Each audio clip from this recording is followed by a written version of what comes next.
Hello, folks. We'll be getting started in just a moment. I'm so late. I'm so horribly late. Oh my god. I have a great reason. I'll talk about it later. But oh, and hello, Arissa. Hello. She's back. Hi. I'm sorry I had to leave so suddenly. And just as we were about to do like a cooperative hunt opener to our Phoenix Wright stream, I was looking forward to that. Um, how was the apartment? Apartment was so good. Oh my gosh, I'm gonna like go into it once I'm set up. Cause like I was I was blown away. I think it's the place. I honestly do. I'm gonna be mature about it. I'm gonna like look around online and price check, but like it was perfect. It hit every point that I needed to, um, and all for a pretty reasonable price too. I think it's gonna work. I think it's gonna work great. But I need to get set up. I think I got the stream manager going. I've rolled my wheel over the charging cable for the phone, aka the stream manager machine. Hold on. There we go. Is that good? Don't forget the rat. Don't forget the rat. The rat's critical to this enterprise. We get that going, and I think we're good. Oh my gosh. We're gonna speed run this. Today we're speed running because I've also got plans later tonight. I get to play board game. I get to play Axis and Allies. It's been years. I'm so excited. Like with a full, I almost called it a lobby. Oh no, a full table for Axis and Allies. I'm terribly excited. It's a great day. It's an amazing day. I'm having a great time. But welcome in, everybody. I hope you're all having as amazing a day as I am. You deserve it. You should be. If you're not, well, I hope it picks up soon. It all works out with the apartment. Thank you. Me too. I'm gonna talk about it a little bit. While we're waiting for people to come in, so I don't launch straight into gameplay. But I'm not gonna ramble too terribly long. I've got like 3 hours, a little more than 3 hours, 3 hours, 20 minutes ish. We're going to we're gonna clear this case. We're gonna do work, but I'm also I gotta talk a little bit. I'm already here. Continue. Oh, hello, Luxius. Good to see you. Welcome in. The butler did it. I don't think there's a butler in this case. I don't think that we've encountered a butler in this game yet. But when we inevitably do, they better have done it.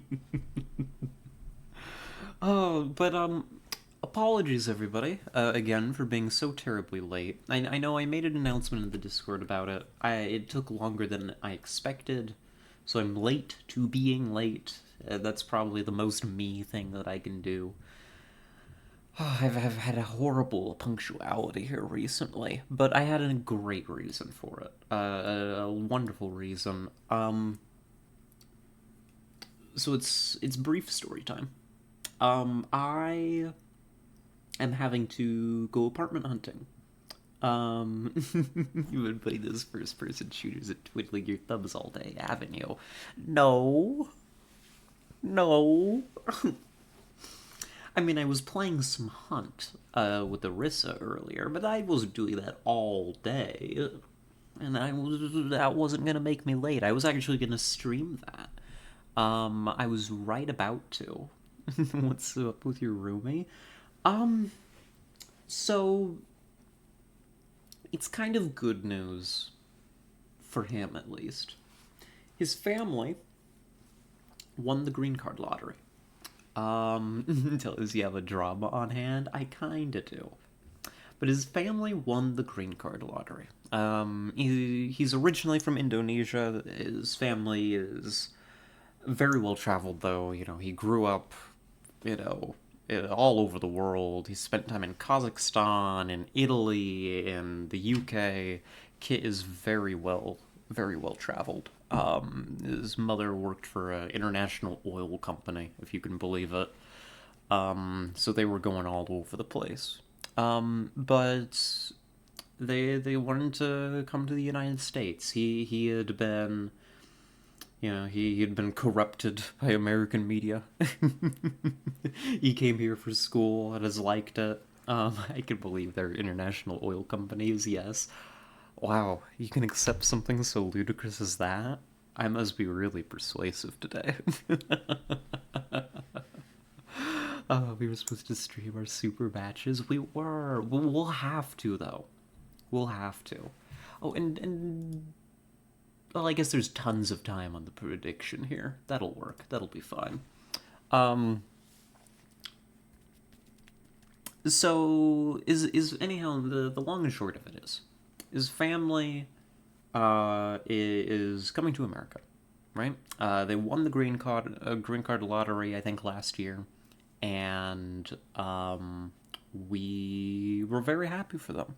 This is good news. This is great news. And they've been planning this move out and getting the paperwork all in order and stuff.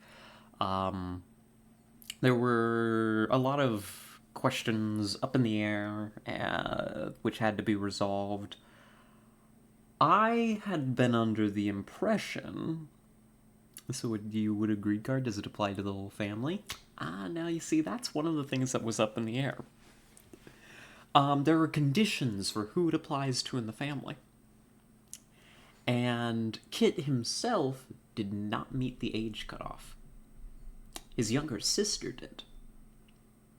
So it's his mother and younger sister who got the lottery then applied to them. He did not. He's still going to be here on a student visa and is going to have to work that mess out.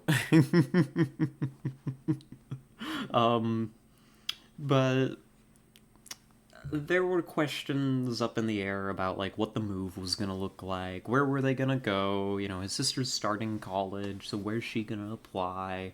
Where's his mother going to end up living? That kind of deal. And I was under the impression that Kit was going to be remaining here in Bloomington for sure for another year of schooling. However, just here yesterday, keeping in mind that on the 31st, the end of the month, that is now 3 days from now, at the time that I found this information out, it was 4 days in advance from when we had to re-sign our lease to maintain our rate. I find out that we're not going to be re-signing together. Did you just say the name of the city you live in? I didn't. Did I? Did I? I don't think I did. Oh, God, if I did, well...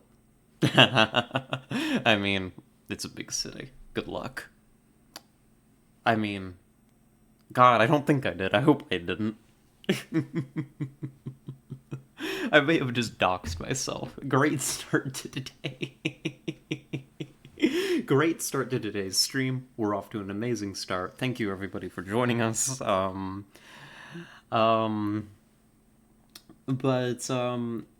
I find out that while he's still going to be living here in the city,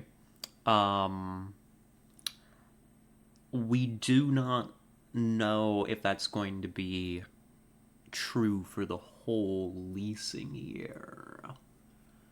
Because depending on how the move goes, right, he may need to leave, or might have to have his mother stay with him while she figures out housing. And that isn't gonna work. And it was good of them to let me know, because, it's better than signing on to a lease with him and then him having to break lease halfway through and leaving me screwed. So I respect letting me know. We're not upset with Kit. We found out on relatively short notice, but it's fine. I've still got time to find a lease and stuff and sign. It's not really a big issue. I found out pretty much when I needed to. So suddenly I'm apartment hunting. Not in a huge rush to do it. But then today, literally right as I am about to hit the button to go live and stream a little bit of a hunt before we switch over to Phoenix Wright with a, because we were playing the hunt with Arissa and I was just so enamored with it. The games were going great. I didn't want to leave.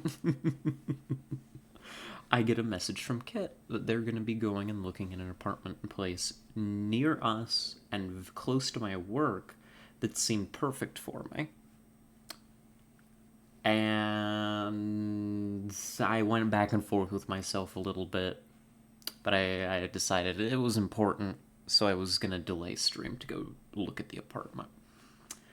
And oh my gosh, am I glad I did. It's so nice. It's so good.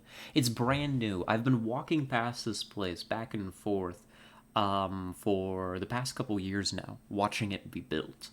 So it's brand new. Brand new building. It looks great. It's still got that new building smell.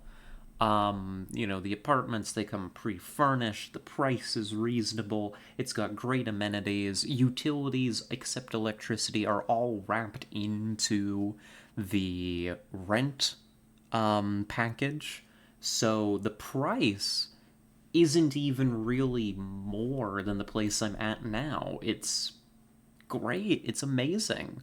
Mind you, I mean, the price that I'm talking about is definitely a downgrade in space, but I'm one person. If I get like a one-room studio apartment, right? One-person studio.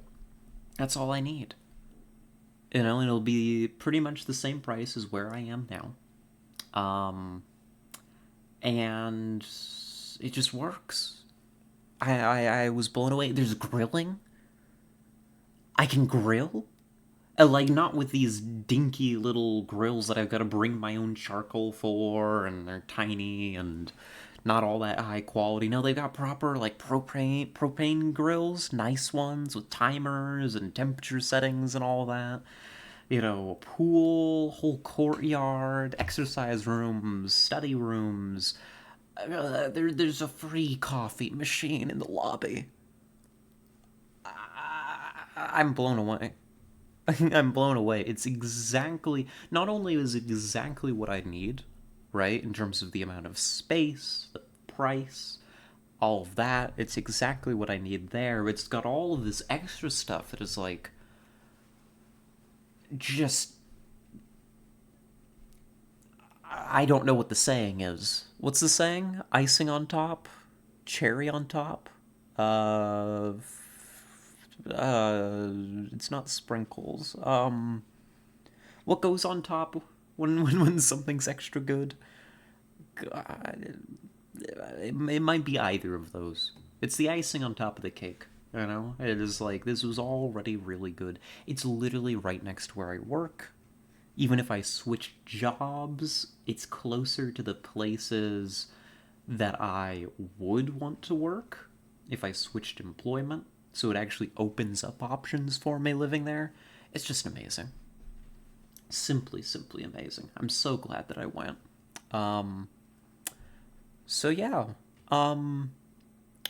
Moving. Not soon. I still got this lease to wrap up, but I will be...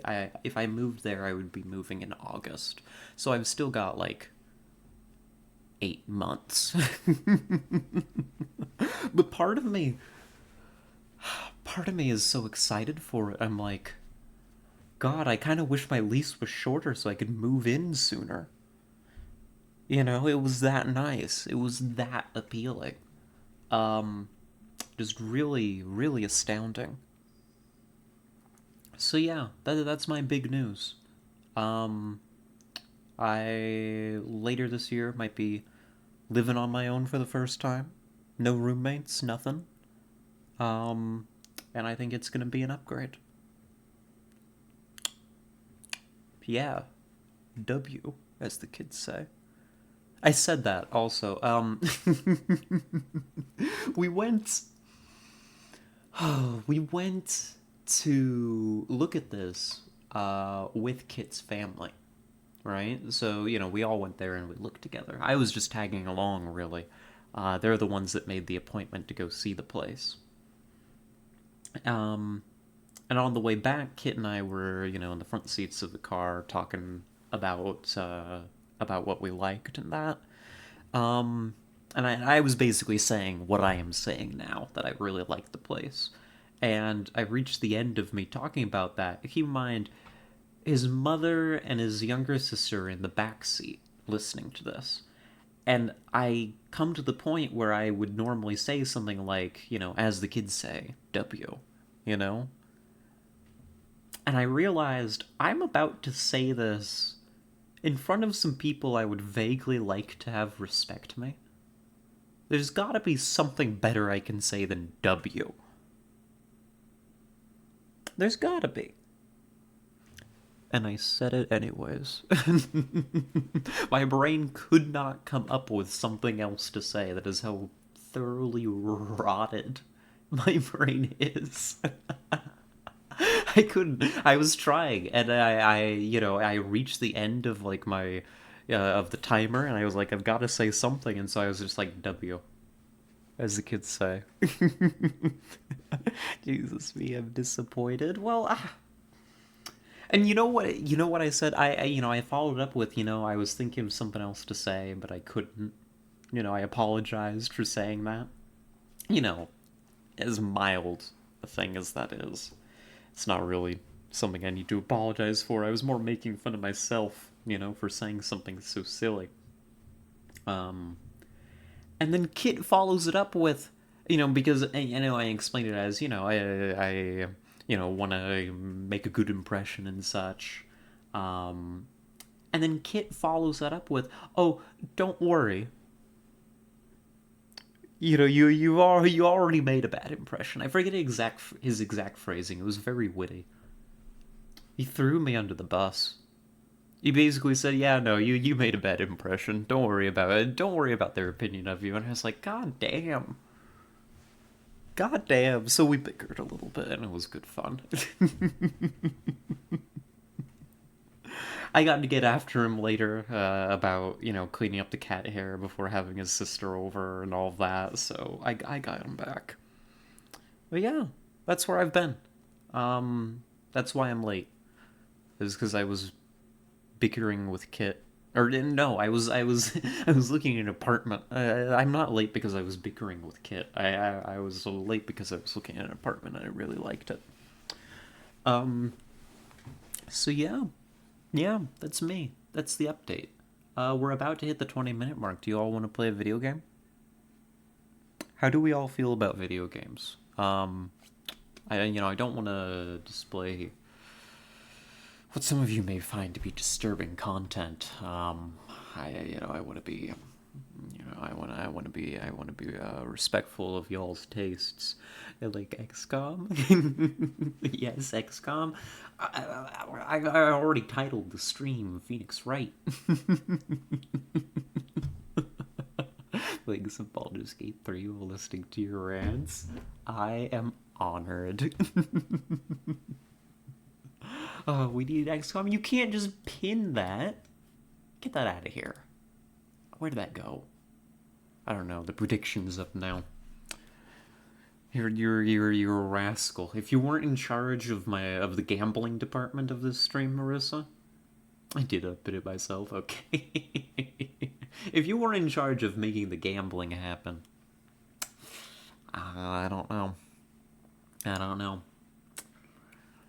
I don't know what I'd do with you. We will play XCOM tomorrow. We'll play XCOM tomorrow. I do want to play more XCOM. We've still got the OG Iron Man campaign. The viewers in your region can only predict without using any bits of cheese. What? Oh no. They don't let you gamble with bits of cheese where you are, Luxius? That's cringe. The Rip Gamba. Ah, that's unfortunate. I wish I could gamble on your behalf. Denmark is a very protective domain. True. predicted 5 to 9. You have no faith, do you? Ye of little faith. I'm gonna get this in bracket 1 for sure. 0 to 4 penalties, easy. In fact, you know what, Luxius? Just to make things interesting, I can't cast my own predictions. I was gonna put in some points for you, but I can't do that. I guess that would be fraud. I have infinite bits of cheese. I just realized, I was like, oh, I've got like infinite points on my own channel, haha. And then I was like, that means I've got infinite bits of cheese. I love that for me. That's very important. You know what I've just realized? I don't have an icon for them, do I?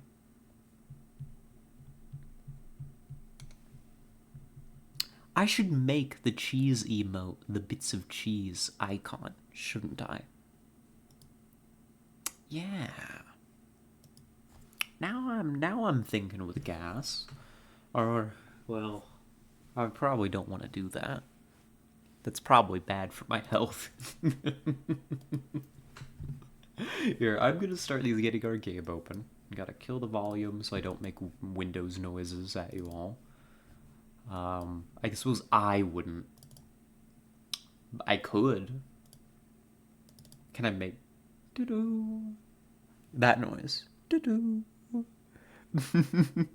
Do the voice streamer. It's probably bad for my health. 1 sec, let me get the voice ready.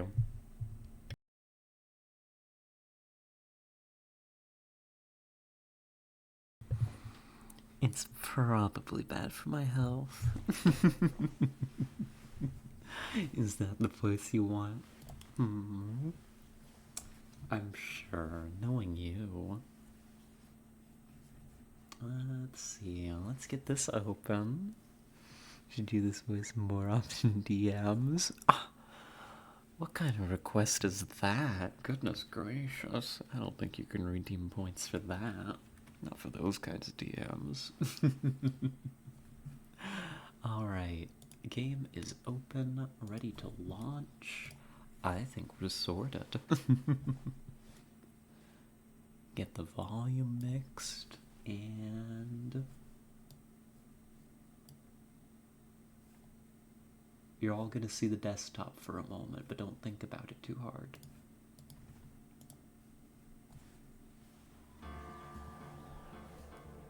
Ladies and gentlemen, welcome back to Phoenix Wright, Ace Attorney. I'm sorry, I had to break voice for that. I don't know, I feel like I should have more to announce. 12 minutes left to predict, 12 minutes left for you to gamble. But you believe in me, don't you? You believe that I'm not going to make any mistakes. How could I? Thank you for the hydrate. I don't. I'm full of doubts. Ridiculous. How dare you? Let's see, but you could all see and hear just fine. We're all good. We're green. I'm good to start the case. I mean, the case has already been started. We're on day 3, the final day of episode 4. I'm excited. I'm looking forward to it. I'm hoping we can crack this out in the allotted amount of time. Or maybe we won't, and maybe you won't get XCOM tomorrow. If I remember right, it's until I stream or for each court. It's for each court, but there's only 1 court left.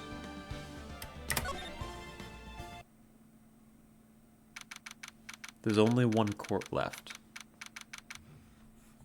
Alright, Wright and Company Law Offices. Hi, Maya.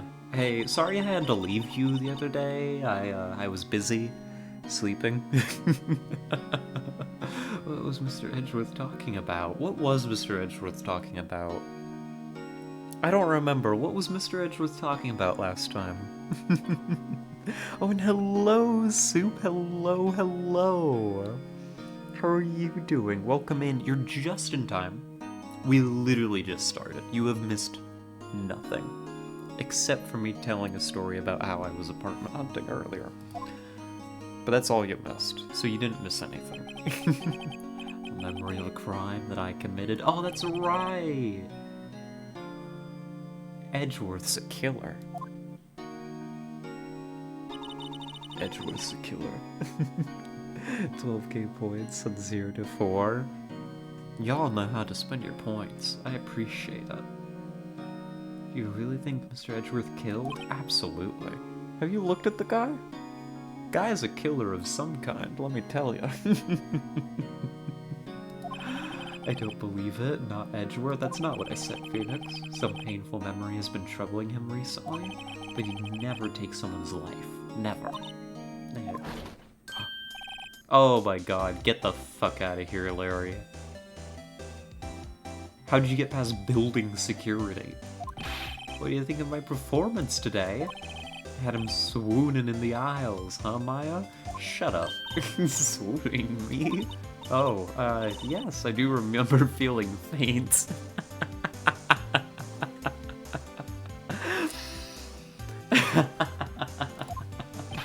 Right on. Oh my god, shut up, Larry. Right, Nick? Huh? Me? Well, maybe my heart skipped a beat or two.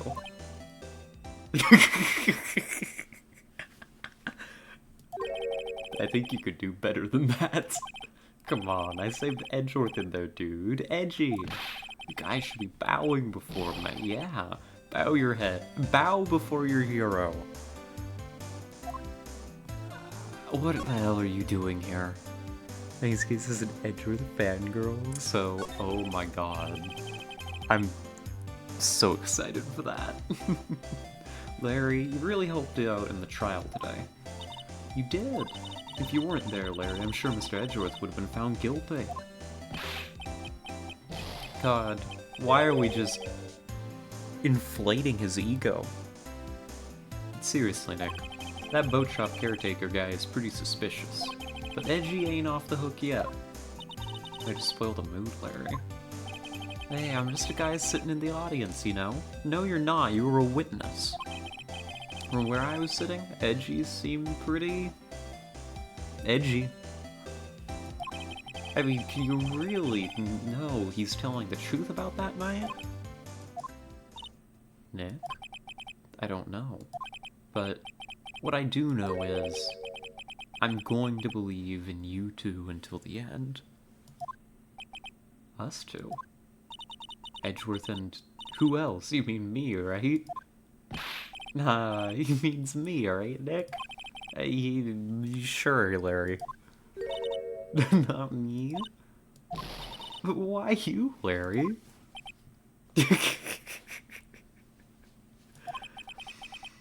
Actually, yeah, why me, Nick? Enough with the silent treatment. Why don't we believe in Maya? I guess because Maya's not a witness in this case. Nick, why do you trust Mr. Edgeworth so much? I mean, he's changed recently, true. But when we first met him, he was kind of a jerk, don't you think?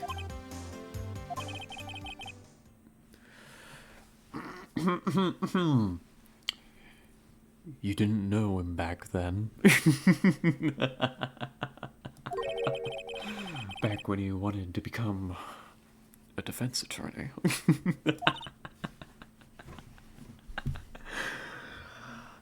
Oh, I love getting to read this dialogue. This is one of my favorite things. You know? Because, like, most games, when I stream, I've just gotta, like, commentate the whole time. But this, they just tell me what to say. It's a pre-written stream. I'm so lucky. Is it Phoenix Wright has a deep voice? He's goofy, Your Honor. Fair. But he's being dramatic. I don't know how to do another dramatic voice. Wait, was that when you two were classmates? Yes. In grade school. And then you look off into the distance and have a flashback. They saved me. Miles and Larry. They saved me and I'll never forget it. That's why I became a defense attorney, you know? That is crazy. What was Phoenix saved from? Hey, Larry, what's he talking about? Huh? Sorry, I kind of forgot. Okay, Nick, out with it. I'm gonna hear this story today, and that's final. Okay. It's kind of a long story, so hang in there. Here's the real question. Do I do the dramatic voice the entire time? Oh, 4 minutes until end of submissions. Vote now. Yeah, now is your time to vote. Now is your time. Get your bets in. Gambling time. This is important stuff. It was the very end of 3rd grade. I was on trial. A class trial. A class trial? That sounds messed up. You remember, Larry? Spring, end of 3rd grade. A kid in our class got his lunch money stolen. Lunch money? Our school was really small. Every month, kids would bring in an envelope with money for lunch from home. Huh, I see. Anyway, this kid's envelope disappeared with $38 still inside. 38 whole dollars. Why does the phrase that comes to my mind, why is it googly moogly? 38 whole dollars, googly moogly, that's a lot of money. That's a lot of moolah. Yeah, now that you mentioned it, I do remember that. I can see why you'd forget, though. You were out of school that day. Anyway, the envelope had been stolen during PE class. I was coming down with a cold, so I'd skip PE that day. I was the only one not in class. Ah, great googly moogly. Exactly. Because that's what Grossberg would say. You're right. Why did that come to my mind? I'm not Grossberg. I refuse to accept that I am in any way Grossberg coded. What's on the table today? We got grapes, and we've got a regular chocolate, and we've got a special treat. All the way from Japan. Kit's mother was so kind as to buy me some... Well, I don't know if it's chocolate. It's like a strawberry truffle, apparently. So I could have that, too. I haven't even opened the box yet. Special treat, special treat. I'm gonna read a little bit more, and then I'll go grab it. So, they thought you did it. Yeah, the kids in class said I should be put on trial. Trial? So the next day, we held a classroom trial with me as the defendant. Oh my god, that's fucked up. That's fucked up, what's in this image right here. Why is the teacher in on it?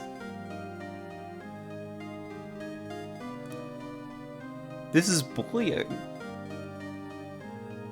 This might be worse than, like, a bully pushing you into a locker. This is horrific. Yeah, a trauma moment. I didn't do it. Guilty. He did it. Guilty. Oh my god. See?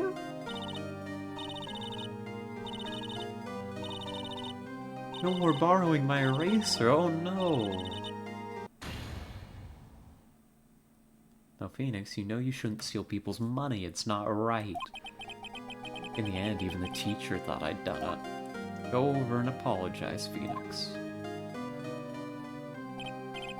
I didn't know what was happening. I was so sad I couldn't stop crying. Everyone was staring at me like I'd done it. I tried to apologize. I went to where the boy whose money had been stolen was sitting. That's when it happened.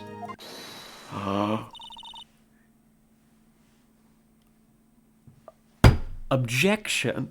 He shouldn't have to apologize. The only thing that belongs in a trial is evidence. They got Danganronpa.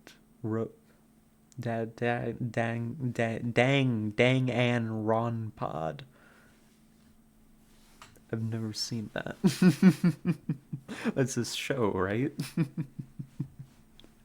I'm sorry I chose to pronounce it that way. I know that's horribly wrong. Anything else has no place. You should all be ashamed. Amateurs.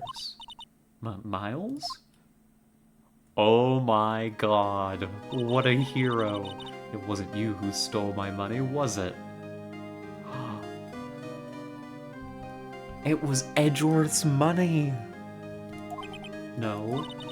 Then you shouldn't apologize. Everyone's been shouting you did it, but no one has any proof. That is why, Your Honor, this boy is innocent. Miles, it was your money that was stolen. Yeah, he did it. He's the one. We don't need proof. Oh my god, baby Edgeworth. Why don't you all just shut up? This is always how it is. Everybody ganging up on and picking on one person. Just think how he feels. He said he didn't do it, so he didn't do it.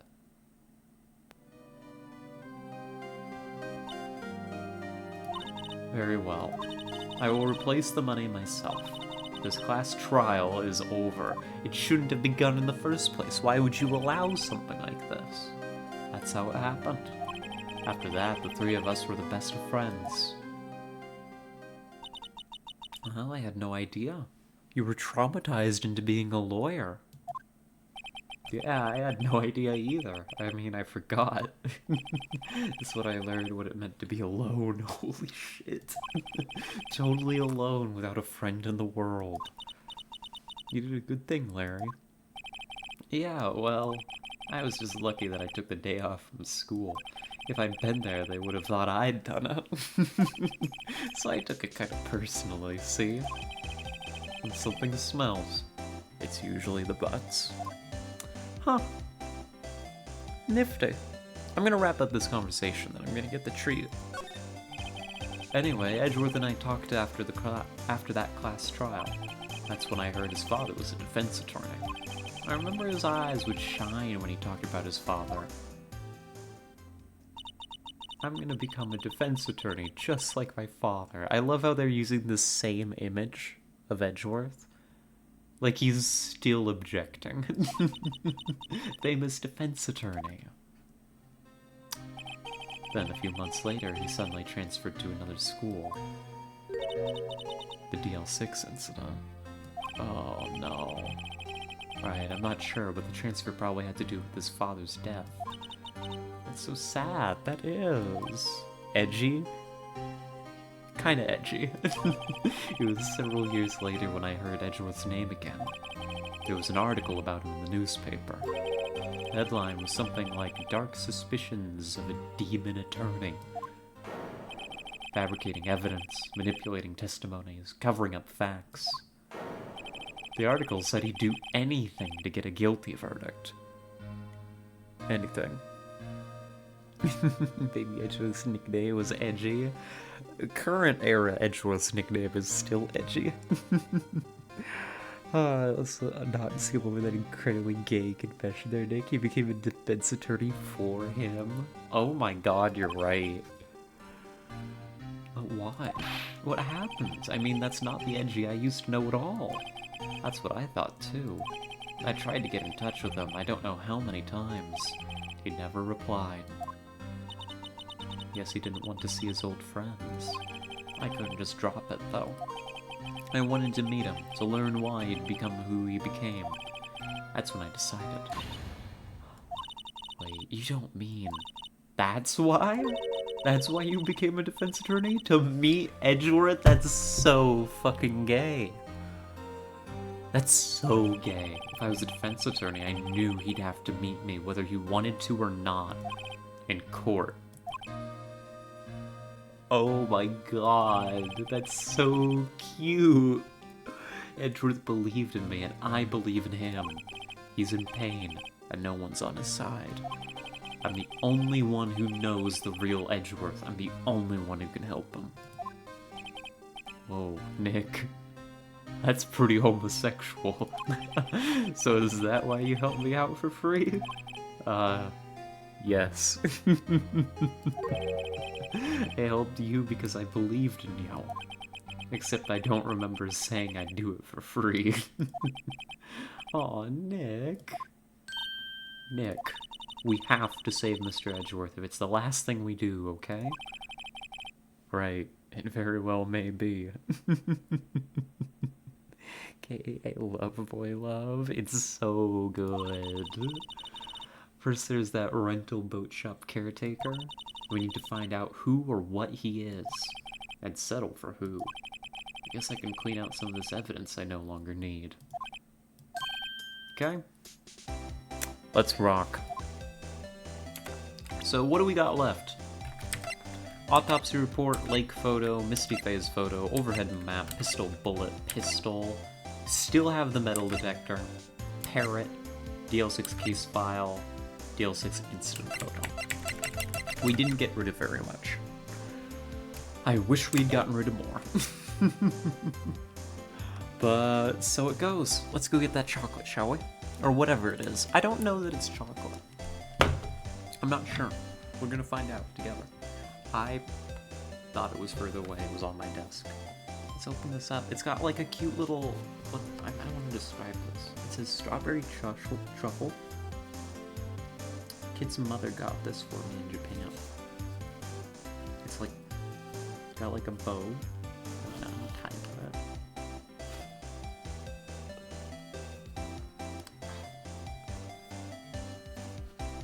If it wants to open, please. Please.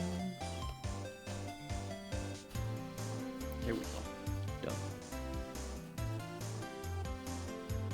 I just trimmed my nails too, so I don't have a whole lot to work with. Open. Open. I want sweets. There we go. Okay.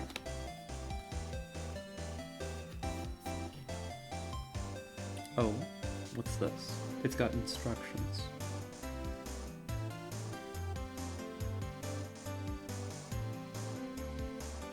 Sprinkle, close, shake. Is this something that requires, like, assembly? What is this? Oh god. What is this? It's like a big bag. Oh.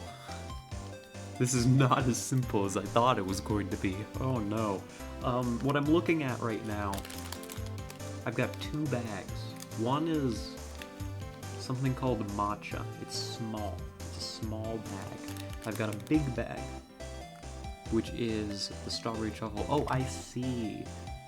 It says it's a Fuji matcha strawberry truffle. She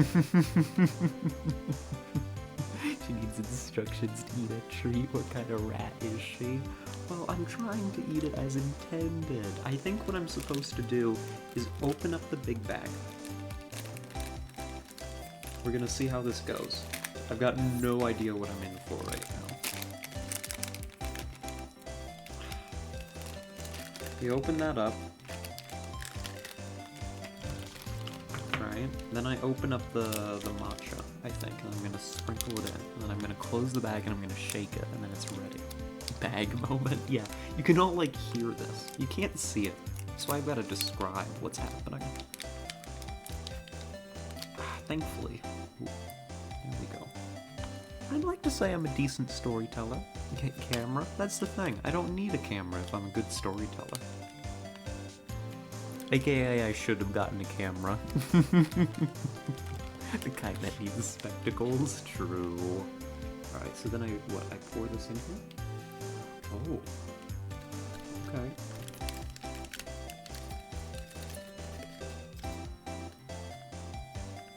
Is that all of it?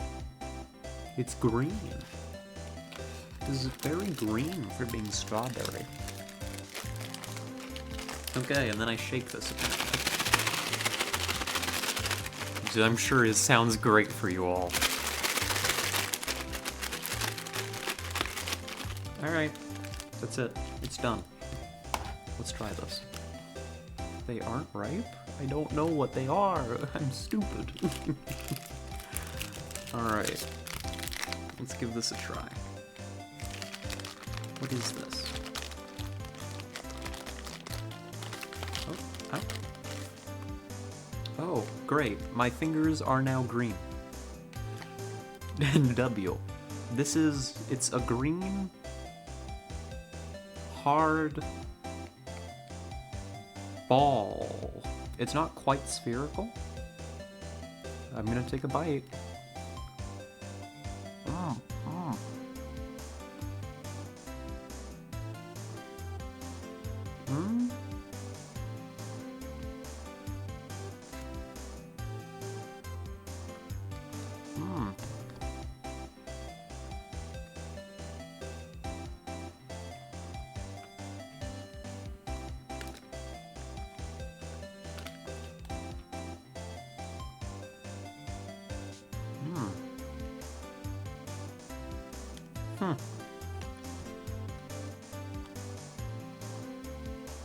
That tastes expensive. I'm not entirely sure what I just ate.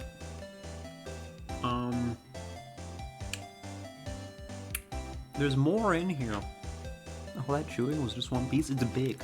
Like, I can only fit one in my mouth. Like, it's bite-sized.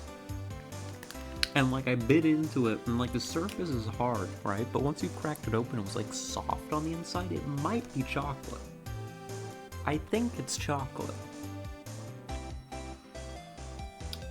And, like, it didn't taste, like, super strawberry-like. Maybe slightly. You know, the inside. But the outside was almost kind of... I don't want to say sour. But kind of like plant taste.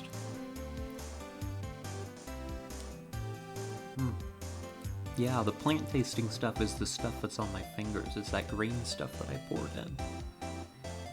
Which I guess is a palate cleanser, kind of. Because it clears up the taste of everything else really quickly. Big pics I need to see, post on the Discord. I will do that later. For now, I'm gonna put the rest of them over here in the box. I need to wash my hand off. Like, it is covered. Like, the fingertips are all green. Like, I need to rinse this off. 1 second, I'll be right back.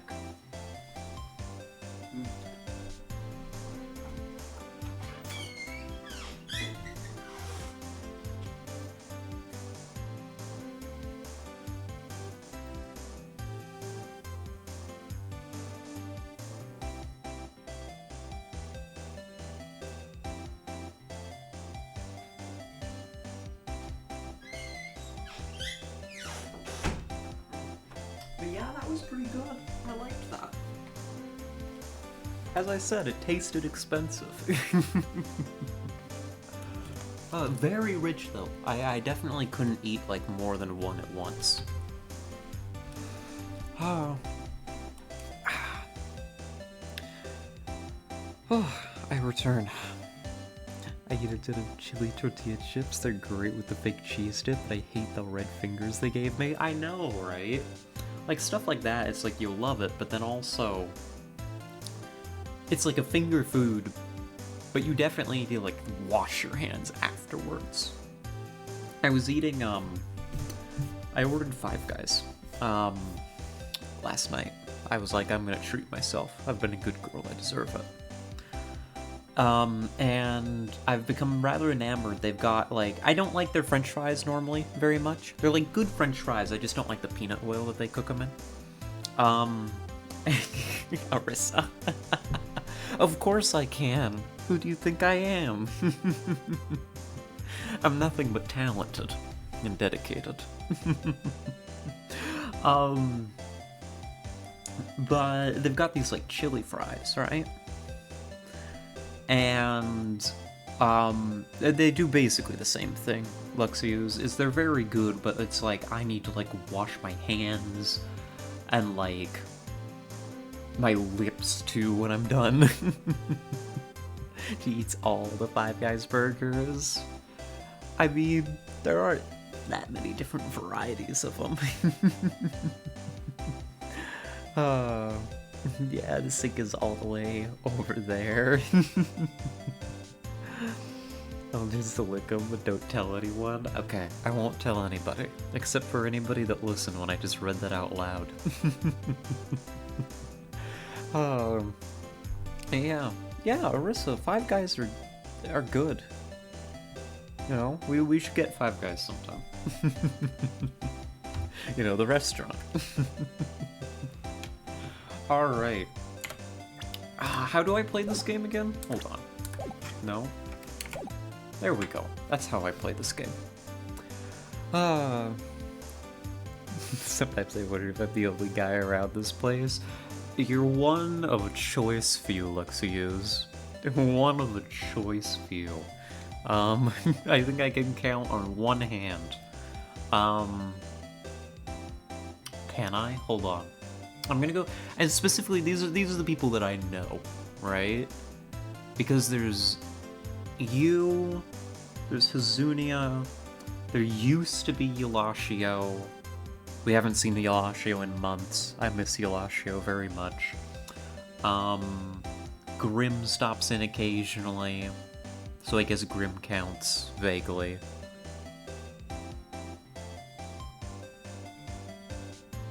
Yeah, I think that's it. I mean, there have been others. Bubuchion, maybe? Maybe? We haven't seen Bubuchion in a while, but that's because we don't play Under Rail anymore. Oh. Yeah, a limited list. You might be the only one around right now. Alright. Let's go. Oh, hi, Edgeworth. Kit never watches your streams because he's a fake friend. True. Kit's a fake friend. He doesn't support my streams. But also that means that I can shit talk him constantly on stream. And he won't know.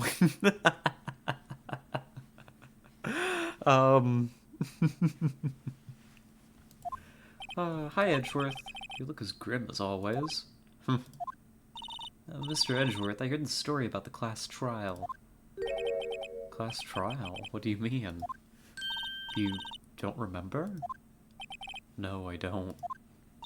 Your lunch money was stolen, wasn't it, in 3rd grade? Lunch money? Oh, right. Yeah, I seem to remember something like that. Nick, I think you're the only one who really remembers. He's a Bob of the old certifier. I don't even care about case stuff. Just like the stream. Hey, that's completely all right. You know, I think. I think that's If anything, I think that's an endorsement. You know, I'm entertaining even without the rampant homosexuality here. You know. You're the truest viewer, Luxius, actually. Thank you. I appreciate you saying that. And she's just like, which time my lunch money was stolen? As to have happened multiple times. Kid was wearing a bow tie in 4th grade. True. Edgeworth was definitely bullied. It probably only really mattered to me anyway. Mr. Edgeworth, didn't you know? That trial was the reason Nick became a defense attorney. He was like, wow, that's a stupid fucking reason. Ridiculous. Gee, thanks. That said, it does sound like the kind of thing you'd do. You haven't changed a bit, have you, Wright? So simple, to a fault even. Oh, maybe, yeah, but I think you changed too much, Edgeworth. Perhaps. Oh. Imagine he has a red LED bar in his forehead. I only hear it pronounced as kids. Oh! Yeah. No, I get you. I thought you were talking about Edgeworth for a moment, and I was trying to imagine, like, an LED bar here, and I was like, why would you say something so strange? That's my business, usually. But no, kid, that makes sense. Hey, Edgeworth, why did you become a prosecutor anyway? You used to look up to your dad. You said you wanted to be a defense attorney, right? I couldn't let myself deny reality like you. What do you mean? My father was taken from me, and you want me to defend criminals? I'm sorry, Wright, but I'm not that good of a person. One suspect was apprehended in your father's murder, right? Yes, the man trapped in the elevator with my father. His name was Yanni Yogi. He had to be the shooter, any way you look at it. Yet, he was found innocent. That defense attorney got him off the hook. Huh. On that day, 15 years ago, the three of us were trapped in that elevator for 5 hours. When we were rescued, we all suffered oxygen deprivation. I had lost all memory of the murder. Lost your memory? Even now, I can't recall what happened in that elevator. That was the crux of Yogi's attorney's argument in court. He claimed Yanni Yogi had been not of sound mind due to the oxygen deprivation. Yogi was released due to a lack of evidence. Innocent. That's when I changed my mind. I started to hate defense attorneys.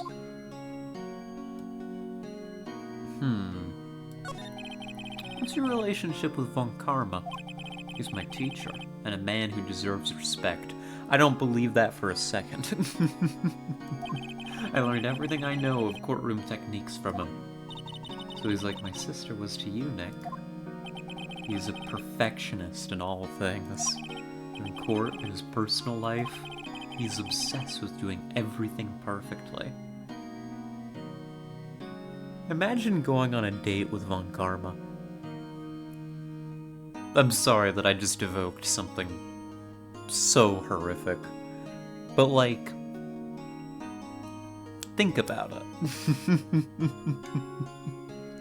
You know, he, like, points at you from across the dinner table and says, you know, now you're gonna say, or now you're gonna do, you know, XYZ. He strikes me as that kind of man. Oof. Perfectly, huh? In all the cases he has taken on, none were left unsolved, and not one suspect was declared innocent. Ever. But that's... I know. It's possible some of the suspects were indeed innocent. However, it's impossible for us to accurately determine that in every case. All Von Karma does is his job, to find the suspect guilty. Perfectly. In any case, it's nigh well impossible to find a weakness in him. Should a weakness appear, he would do everything in his power to make it go away. Edgeworth? If what you're saying is true, you're headed for a guilty sentence tomorrow. Now's not the time to praise the enemy, Mr. Edgeworth. It's a strange situation in which I find myself, I admit. Okay. Alright, well, nice talking to you. Let's go talk to Grossberg. Is he even around? He's out again. When does he work, anyway? I don't think he does. Don't be harsh. Guess we'll have to come back later. I don't think that he works. I mean, hold on. Look at this office. Look at this. This guy's practically retired. He comes to work when he's bored. He's that kind of guy. Alright. I want to drop by criminal affairs. So Von Karma is his mentor. Why is he prosecuting Edgeworth? Because it's his job. And I don't think Von Karma gives a damn. It's like Detective Gumshoe hasn't gotten back yet. Gumshoe, we won't be coming back today. Oh, really? He said there was some guy he had to arrest by tomorrow. Oh. Shouted something about catching him if it's the last thing I do, pal. Good luck, Gumshoe. Gumshoe hard at work. Well, I guess all that's left for us is Gourd Lake. Toxic to say the least. Oh, for sure. Oh! Hey, pal. Long time no see. Hey, pal. Long time no see. Oh, Detective Gumshoe. Close one today, huh? I got so worked up I snapped my tie in half. Sorry about that. No problem, pal. Thanks to you, we know who really did it. You mean the boat shop caretaker? Oh, look, I'll make you a promise. I'll have that scoundrel in my custody by trial time tomorrow. Come what may. It's my duty to you as a police officer. Damn. Now I'm off to catch me a criminal. Thank you, Gumshoe. Appreciate you. Detective Gumshoe sure is active today. Oh, one other thing. No one can go into the woods today. The woods? I thought it was camping? The woods are off limits to camping, and apparently the park ranger found out. He got pretty mad. No one can go in for a while. Guess a lot is in a lot of trouble. Slaps me. Hold on, I gotta actually do that. There we go. Pal here needs a big salary raise once we clear Edgeworth's name, for sure. Anyway, I'll be seeing you tomorrow. Alright. Catch you later. Let's go in. I'm not even sure what we're here looking for, I'll be honest with you. Huh? The steel eyesore is missing. Eyesore? Looks like the hot dog stand is closed too. Guess Larry's too busy worrying about Mr. Edgeworth to show up for work. Huh. So that's gone. There's a boat rental shop. Club voice. Oh, just one more thing. I don't know that I can do a good Columbo voice. Not without an example, you know? Old caretaker got away. Yup. I never imagined he might be the real murderer. It's the first thing I thought when I saw him. Oh. Dear God. Ahem. It's Grossberg. Oh, gee golly gee, what might you be doing here? Out for a walk, hmm? Ah, the days of my youth, like the scent of fresh lemon, you see.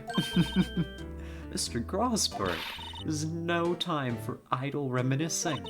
Mr. Edgeworth's trial ends tomorrow. That's true, yes. But from what I saw of today's trial, Edgeworth should be fine, right? Well, I'm not so sure about that. Oh, what do you mean by that? Well, I'm not sure. If you find anything out, come by my office at once. I may be able to offer you some assistance. Whoa. Grossberg's actually going to work today? Crazy. What do you think Mr. Grossberg was doing here anyway? Who knows? I don't know. He could have just been looking for Gordy for all we know. No one's around. Caretaker ran for the hills. He didn't seem like a bad person. He seemed like a rotten person with something to hide. Boats floating around. Yeah. Huh. The forest, there's someone in there. What? You're right, there's a few policemen in there. They must be looking for the caretaker. Good luck. Huh. Okay. Well, let's go. Hi, Polly. Nobody's home. Hello, hello, Squawk. Hey, it's Polly. I wonder where your owner's gone, Polly. Hello, hello. Can't believe he'd run off and leave his poor parrot to fend for himself. Hello, hello. Hi, Polly. How are you doing? How's Trix? I should take care of Polly? You probably should not kidnap the bird. The police know about her anyway. I'm sure they'll do something. Oh, okay. Sorry, Polly. He says I can't take you. Right, now the bird's gonna hate me. Okay, well, we're just gonna look around. We're gonna be thorough. Interrogate the bird. Doesn't look like you use this kitchen much. You're right. I guess the whole pasta restaurant thing was a lie. You thought he was telling the truth? Everything's cold. Looks like he didn't turn the heater on. Guess he hasn't been back here since the trial. So he hasn't returned. Say, Nick, people usually put pictures of fish up on the wall to boast about them? I guess. You mean pictures of the fish they caught, right? Right, but don't all the fish on the wall here look really puny to you? Well, you know what they say. You should have seen the one that got away. Except the one that got away from us was the caretaker, and we did see him. Why do I feel like we're having two different conversations here? Fishing pole is expensive. Maybe we should bring it to Detective Gumshoe. Don't you think the caretaker would mind? No, we can rob the caretaker. Or we can just leave him the metal detector in exchange.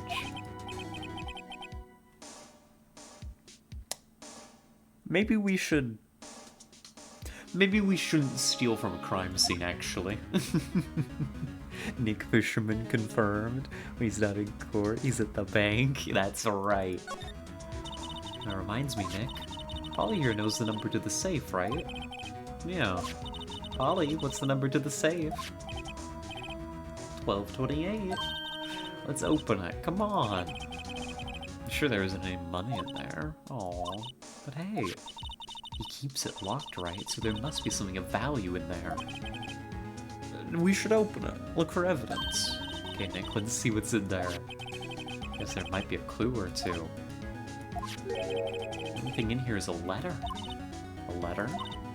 Aw, boring. There's no name or signature. It's handwritten in very precise, clear letters. Get your revenge on Miles Edgeworth.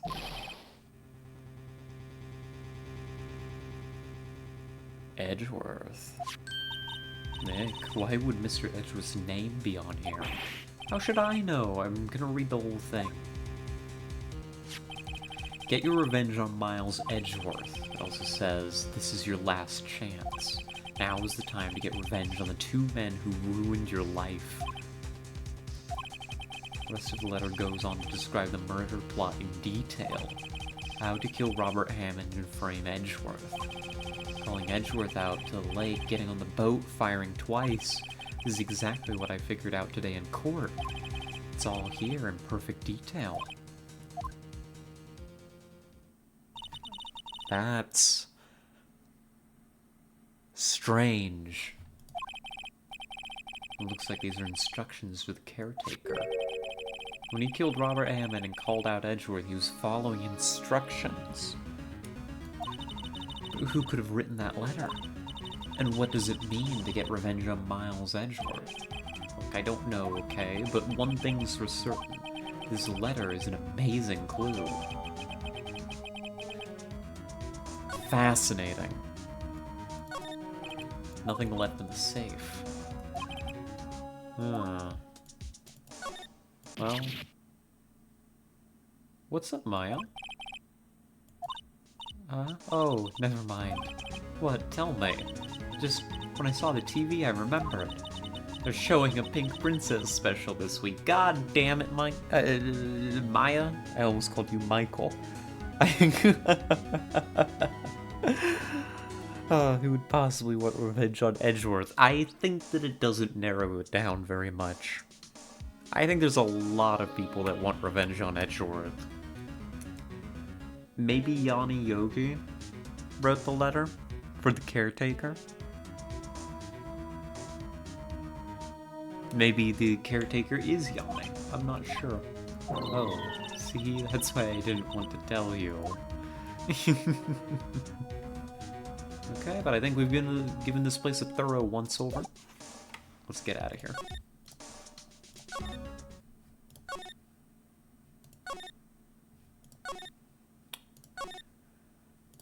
Let's go run this by Grosberg, actually. Day left, Nick. Yeah. Well, no time to waste. Let's get going. Well, yeah. Oh, Michael, can't stop thinking about Knight Rider 2. Wait, Grosberg isn't even here yet. I'm gonna scream. I'm gonna scream. Hey. You know anything about this? Edgeworth, see this letter? This came out of the safe in the shack where that boat rental caretaker lives. I see. Revenge on me? Who's that old guy, anyway? I don't know. Could he be an innocent defendant you got declared guilty or something? Nice, right? But I don't remember that old man, not at all. Who's following this letter, then? Which means there was someone else behind it. Now's the time to get revenge on the two men who ruined your life. Two men, meaning myself and Robert Hammond. Also says this is your last chance. Wait, maybe he's talking about the statute of limitations on the DL6 incident. Wait, that old man. Do you know who he is? Yogi. Could he be Yogi? That's what I've been thinking. Poor Edgeworth, poor Edgeworth. Yogi. The suspect in the DL6 incident. The one who was found innocent. Yeah, let's talk about him. Yanni Yogi was a court bailiff at the time. We just happened to be in that elevator together 15 years ago. Ah, yeah, the earthquake. When Edgeworth helps you solve the case. The quake was incredibly strong.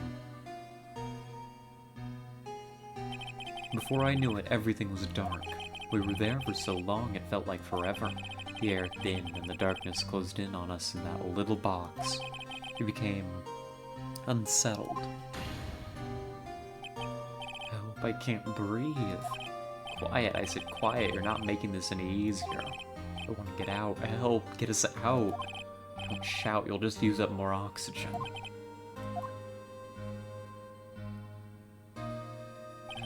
That's all I remember. When I came to, I was in a hospital bed staring up at the ceiling. In court, Yanni Yogi's mental condition was called into question. They claimed the oxygen deprivation and stress had caused temporary insanity. In the end, the claim passed the court and Yogi was found innocent. Huh, but isn't that strange? This letter tells him to get revenge on Edgeworth. Why would he want to take revenge on you? Right, yeah. There's something that's been troubling me these last few days. I didn't know whether or not I should tell you. You mean the nightmare? It's a nightmare I've had. Oh, God. I mean, I had a suspicion. Could Edgeworth have committed patricide? I think the time has come to tell all. For the last 15 years, I've had the same dream almost every night. I wake up in a fearful sweat every time. Every time? Almost every night? Oh, poor Matt. Poor little Meow Meow. Oh my god. No. It's a dream about my father's killing in the dark. I can't breathe. Quiet, I said quiet, you're not making this any easier. I want to get out, help get us out. Don't shout, you'll just use up more oxygen.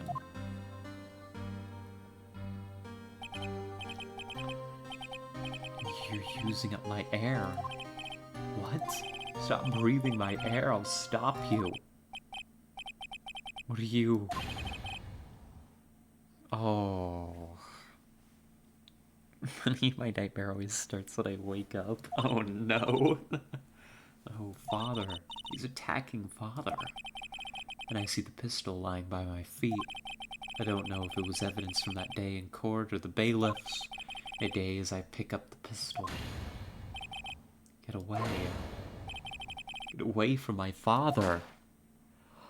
Oh, no.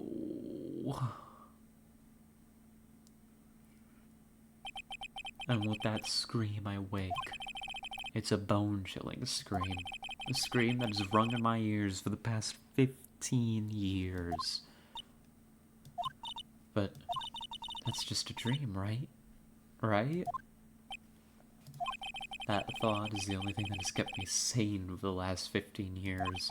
But what if I'm wrong? What if it's real? They say that sometimes people shut out memories in self-defense.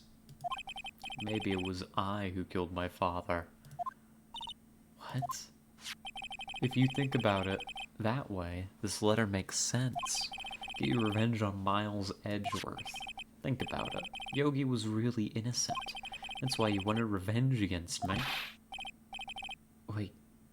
I don't know that that actually completely explains the letter, Edgeworth, but we'll review later. It was me. I was the true criminal of DL6. I shot my father. Oh, this is bad. What are we gonna do, Nick? What can we do? I don't know. I don't think there is anything we can do, like it or not. If there's someone else who knows a lot about the DL6 incident, maybe. There is! There is someone else who knows about DL6. This is true. Grosberg, have you decided to actually show up for work like you said you would? W. The parrot? No, not the parrot. I don't know that this actually explains the letter, though. Why would he want revenge also against his own defense attorney? I don't know. Hello there, what's wrong? You look troubled. No kidding, I can't believe you're not. My. Just calm down and tell me what happened. It's Mr. Edgeworth. He thinks he's a murderer. I see. So Edgeworth dreamt he shot his own father? It's only a dream, only a dream. I wonder. What? If that's the case, then why do you two look so troubled? Well, also consider this. Yogi quite certainly holds a deep grudge against Miles Edgeworth. So deep he'd want to frame him for murder. This leads me to surmise that Mr. Edgeworth's dream was not a dream, it was real, as you imagine. Miles Edgeworth threw the pistol to save his father. The pistol fired, and the deed was done. No, I don't believe it. I mean, that doesn't... I'll be honest with you. That doesn't make Edgeworth a murderer. If anything, I think Yogi still bears responsibility. Because he was actively attacking... Yogi is at the very least guilty of attempted murder. You know? He was trying to kill Edgeworth Sr. He would have succeeded if Miles Edgeworth had not accidentally completed the deed before he could, you know? How does the gun just go off in midair like that? I think it probably, like, hit something and then went off. Yogi was suspected of murder, and his career as a bailiff was irrevocably wrecked. Thus, he sought revenge on Miles Edgeworth. This was his last chance, of course, with the statute of limitations so close. I mean, if he's just gonna commit murder, why does the statute of limitations matter? You're losing me here, Grosberg. What do you know about Edgeworth's father? He was a defense attorney without peer. It sounds trite, but it's true. Well, you may have had one peer now that I think about it. Your mentor, Mia Fey. My sister? Gregory Edgeworth was very disapproving of Mr. Von Karma's techniques. Yeah, Von Karma's an extreme man. Forged testimonies and evidence are nothing to him. The result, he has a perfect win record in court. To beat him, Gregory Edgeworth tried to call attention to his methods. And he lost, and died in despair, as it were. I see. When Gregory Edgeworth was killed, the police called on a spirit medium. I was your mother, Misty Fey. Gregory Edgeworth, I have been killed. The one who shot me was the bailiff, Yanni Yogi. Yet Yogi was found innocent. That's when my mother left us. Everyone called her a fraud. That's right, everyone thought she was, you see. Yet, now that I think about it, it seems the one who lied was Gregory Edgeworth's ghost. I guess they should have cross-examined the ghost then. Gregory Edgeworth must have known who shot him. I don't believe it. So you're saying he falsified his testimony? That Edgeworth's dad lied to protect his son? It's only a possibility, my Jill. I don't know that I believe that. I think that goes against the characterization of Gregory Edgeworth that we have. Grosberg just got done saying that he took issue with Von Karma's methods. He was a defense attorney without peer. He took issue with Von Karma's methods of falsifying testimony and evidence. So then he'd turn around and lie?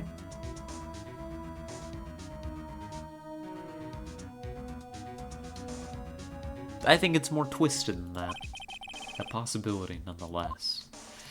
I guess I gotta keep an open mind to it, but I just don't believe it.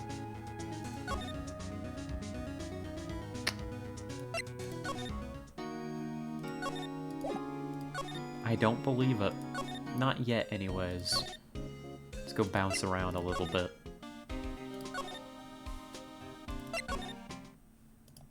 See if anybody's turned up. Hello? Hello? Nope. Nobody exists.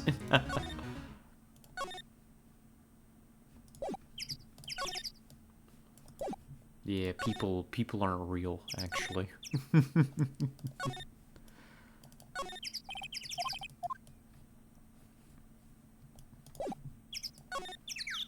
Well, huh.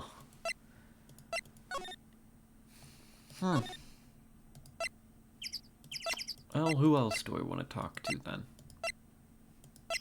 Oh, I did still want to ask... Hold on. I still did want to show this letter to Grosberg, didn't I? Sorry, Grosberg, I had to go for a walk. Don't mind me. Oh, so this is the letter? It does seem that Yogi was following this letter when he killed Hammond. Why kill Robert Hammond? That's the real question here. This whole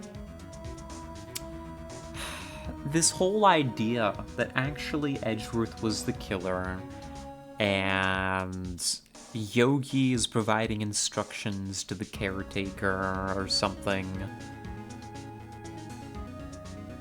Or Yogi is the caretaker and is being instructed by either a past, more mentally competent self or a third, as of yet unknown party, is all reliant on him having a motive for killing Robert Hammond. Hammond was a skilled defense attorney, but he defended clients not for their sake, but for his own. Huh? His own sake? He never trusted his clients that one. The only thing he trusted was his own ability. And he got his client found innocent, so why should it matter? Actually, my dear, it's quite different. He won that innocent verdict for no one but himself. Yogi was a free man, but socially he was ruined. Oh. You'll understand soon enough. Wait. What is it? This letter. I've seen this handwriting somewhere before. A long time ago. Whose handwriting was this? Do you have any idea who wrote this? Neat handwriting.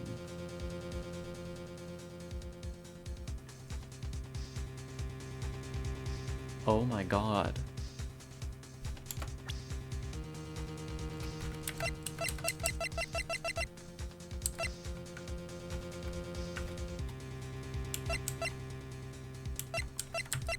What if... I see the option here. For Von Karma. It's not Miles Edgeworth. We were thinking... I mean, maybe it was Yanni Yogi writing to himself, but there's no reason to believe that.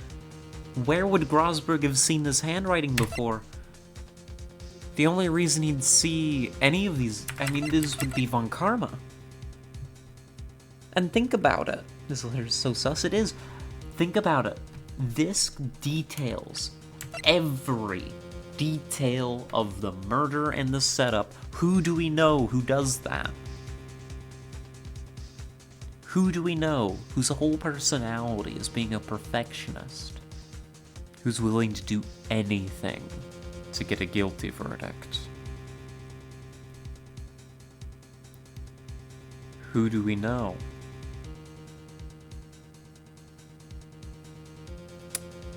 That took issue with Gregory? Who do we know that has an intimate understanding of the DL6 incident? But Von Karma. Von Karma? Why would he have something to do with this? Well, I'm not sure. Von Karma, Von Karma. Wait, you're right, my boy. This is Von Karma's handwriting, I'm sure of it. I used to see it all the time on court reports. But that means the one who told Mr. Yogi to kill was... correct. Manfred Von Karma himself. No wonder he's one step ahead of us all the time. No wonder he knows the whole thing. No wonder he was bringing in such weak witnesses all the time. Important, definitely hold on to that one. Oh, for sure. Why would Von Karma want to frame Edgeworth? His own apprentice. If it truly was Von Karma who wrote this letter, then he would know the truth. He would know that Miles Edgeworth had accidentally killed his own father. He'll say as much tomorrow in court, I should think. He'll press the point until the court finds Miles Edgeworth guilty. Oh no! something evil mastermind? How could Von Karma know about Mr. Edgeworth's past like that? Even Mr. Edgeworth thought it was just a nightmare. That I do not know. Yet I do know that Von Karma is both persistent and a perfectionist. He may be seeking to satisfy a grudge against Gregory Edgeworth by hurting his son. What do you mean? It was 15 years ago. Von Karma met Gregory Edgeworth in court, and Von Karma did win. But he didn't make it through the trial unscarred. What happened in the trial between Edgeworth's dad and Von Karma? We know that he called out Karma's methods. He won the trial, but Gregory Edgeworth accused Von Karma of faulty evidence. And though he lost the trial, Mr. Edgeworth's accusations stood. Oh, that's a black mark against a lawyer. It was the only penalty Von Karma has ever received in his career as a prosecutor. Gregory Edgeworth dealt a blow to his perfect trial record. And that set off the psychopath that is Von Karma. Wow. And so it must have been quite a shock for Von Karma. He took a vacation for several months after that, you see. A vacation? Yes, an unusual event for the man. That was the first and last vacation he's taken in his many years of prosecuting. Really? He doesn't take vacations? Like go to the sea or to the mountains? He told me he's never been to Europe. Have you been to Europe, Maya? I haven't been to Europe. Interesting you say that. Interesting I say what? You have strange ideas about vacations, Maya. In any case, that was the only time he took a vacation from work. I believe the penalty upset him quite a lot. Mr. Edgeworth himself doesn't have such a spotless record, or so we've heard.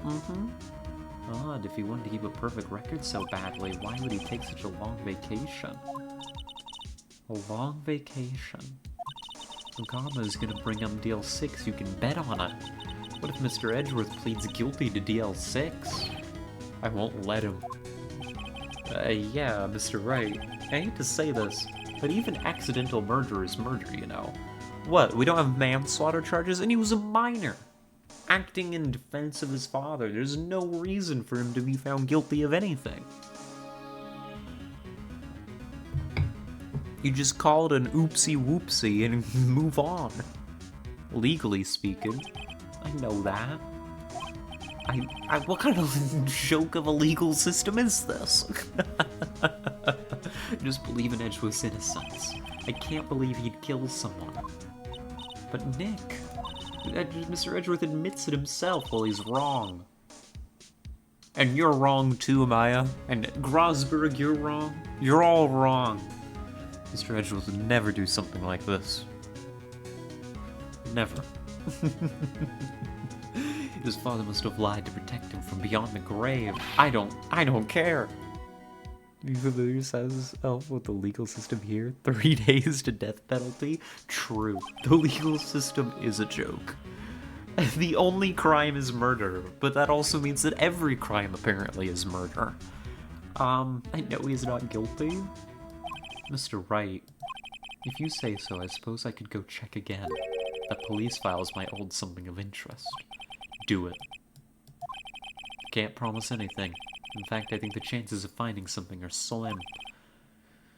I understand, but we need everything we got. Everything we can get. Police materials. Let's go. Let's roll out. All roads lead back to murder somewhere. You steal gum from the gas station? Murder. Death penalty in 3 days. There's hardly anyone here. Everyone must be out looking for the old guy, Yogi. It's you. I don't think Gumshoe will be coming back today. He's staying out late looking for someone. Sounds like Detective Gumshoe's pounding the pavement for real. We were wondering if we could check out the records room again. Oh no, I can't have just anyone wandering around in there. But I guess Mr. Von Karma is in there now anyway. Excuse me? You can go in as long as he's there. Von Karma? Yeah, he just arrived actually. Oh my god. Von Karma's in the record room. So it's Von Karma in the record room with the pistol. Alright. I'm gonna win this game of... Is it Clue? Is it Clue that's the one with, like, the murder mansion? And it's like... You're trying to figure out what the crime is, and you're moving around the different rooms, trying to find evidence, and then accusing each other. I think that's Clue. Yes, that's Clue. It's been ages since I've played Clue. Like, I played it like when I was a little kid, you know? I don't think we even played it right. Police Department Records Room. Dusty as always. We were only here just yesterday. I'm sure they just haven't had time to clean. What's wrong, Nick? Nothing. I was just noticing that he isn't here. Von Karma. Von Karma isn't here, but this is open. Oh, the drawers here is open. Someone must have been looking in it recently. The label says Unsolved Cases. Evidence. DL6. The file for DL6, it's completely empty. What? What are you doing in here? Oh my god, don't look at me like that. How are you this much more intimidating? Like, looking at me dead on. Von Karma, you. How do you know my name? What? Have we met? What are you saying? We see each other every day, don't we? You're Miles Edgeworth's defense team. Defense team? Ahem, I beg your pardon. You see, I rarely remember defense attorneys. What the fuck? Does he really think so little of us? Shaking my head. Oh, and hello, Tara. It was me in the kitchen with the rat poison. Poison made by rats, of course. That's right. The rat poison, made for humans. They're like bugs to me, needless things to be crushed. God, go off. I can see how this guy was Edgeworth's mentor. Well, hi. Mr. Edgeworth is your student, right? A romanticist who still can't shed that veneer of amateurism, just like his father. Always second rate. Mr. Von Karma, you had an axe to grind with Mr. Gregory Edgeworth, didn't you? Me? A grudge against a mere defense attorney? Why? Because he dealt the blow to your otherwise perfect trial record. So you did, but what I don't get is, why did you take his son under your wing afterwards? The son of your most bitter rival. Clearly Phoenix is a bird, not a bug. True. That, my dear attorney, is none of your business. Tomorrow will be the last day of this trial. It's been a while since I've had a defense attorney last this long. Well, you know me. Lots of stamina. Still, you will lose in the end. Miles Edgeworth will admit his own guilt. His guilt but 15 years ago, you mean? You're quite the researcher. If you've done your homework so well, then certainly you must understand. You know what Miles Edgeworth will tell the court tomorrow. So we know their plan. We know their plan to bring him Deal 6. Hey, look at his letter. Mr. Von Karma, have a look at this. This was you, wasn't it? You instructed Yanni Yogi to commit murder. Yanni Yogi. How many years has it been since I heard him called by that name? He's a fool. I told him to burn it after he read it. Holy shit. So you admit it. We need to carry like a tape, like a recorder on us at all times. These criminals, they say, these villains, honestly, they say the most incriminating shit when they're not on the stand. You know what he's capable of? He's proved this. He's scary. Phoenix and Miles go all night, gotta study the cases, of course. That's right. That's definitely who I meant. Yes, my dear defense attorney. Thank you for taking the trouble to bring it to me. You saved me from a lot of needless hassle. What? Nick, what is that thing? Holy fucking shit. A stun gun. For self-defense, usually.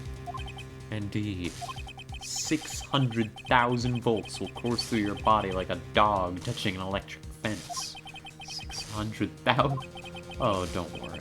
People don't die from it. Usually. Now give me the letter.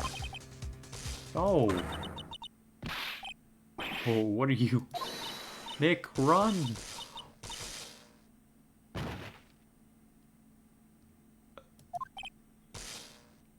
Dude, that was a child!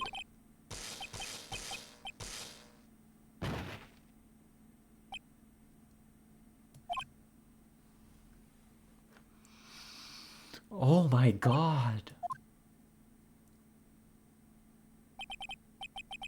He got us. The letter's gone, of course. And he took the Deal 6 evidence, all of it. Back to having no clues.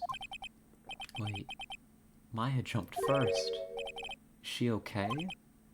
600,000 volts, I mean... Oh my god. Timing's right, idiot confirmed. Don't go in the enclosed private room with the evil mastermind guy, and definitely don't bring your teenage sidekick while you're at it, and definitely don't show him your trump card evidence that shows you're on to him. You see, that's the thing. I wouldn't show that evidence. I know it's a bad idea. Except I know it's exactly what the game wants me to do. Maya.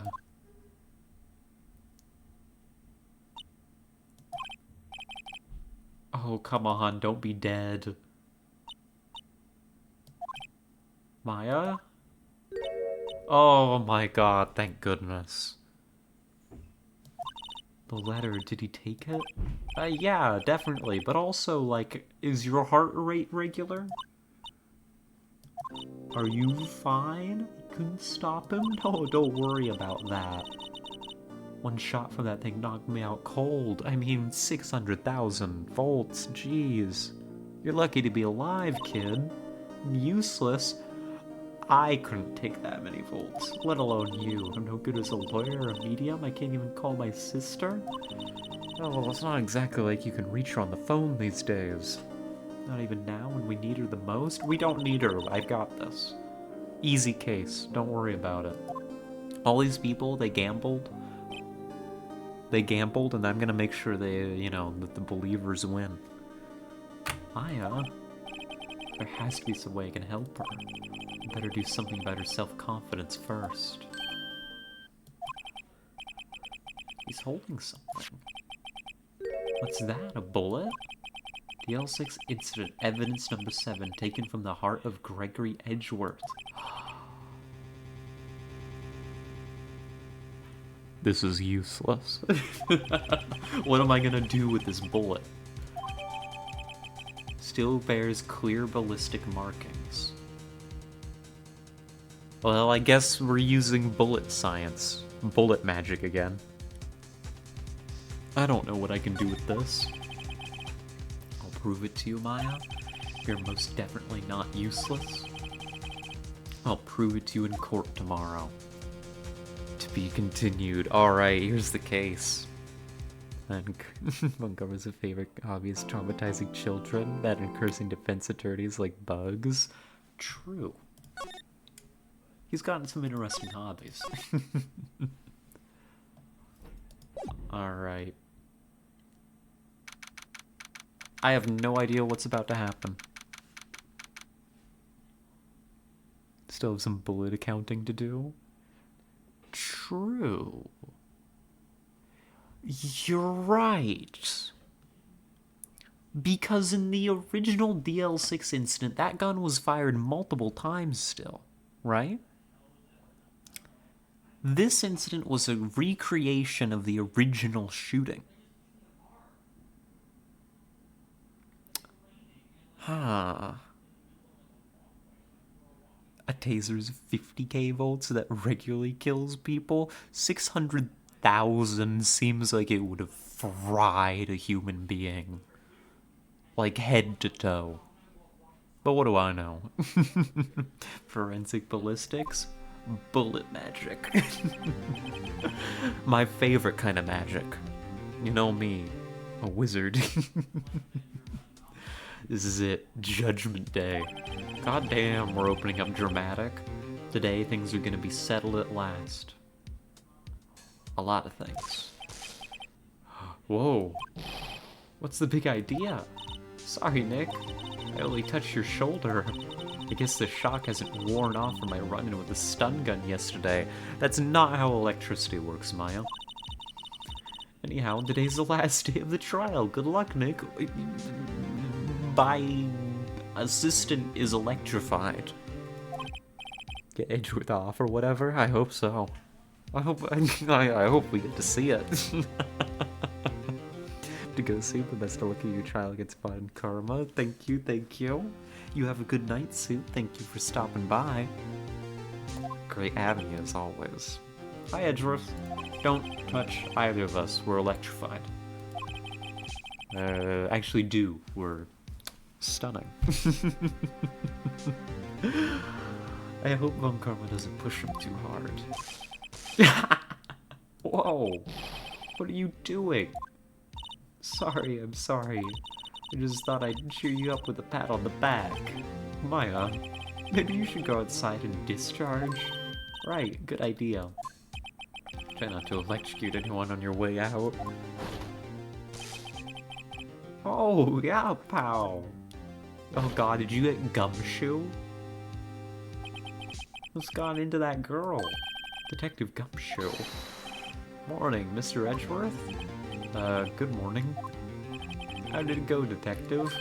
Have no fear. As promised, I've captured a runaway caretaker. I just brought him in. Took all night, pal. Thanks. You must be tired. Actually, after that shock I got on the way in, I feel pretty good. Yogi says he's forgotten his own name, but that has to be a lie.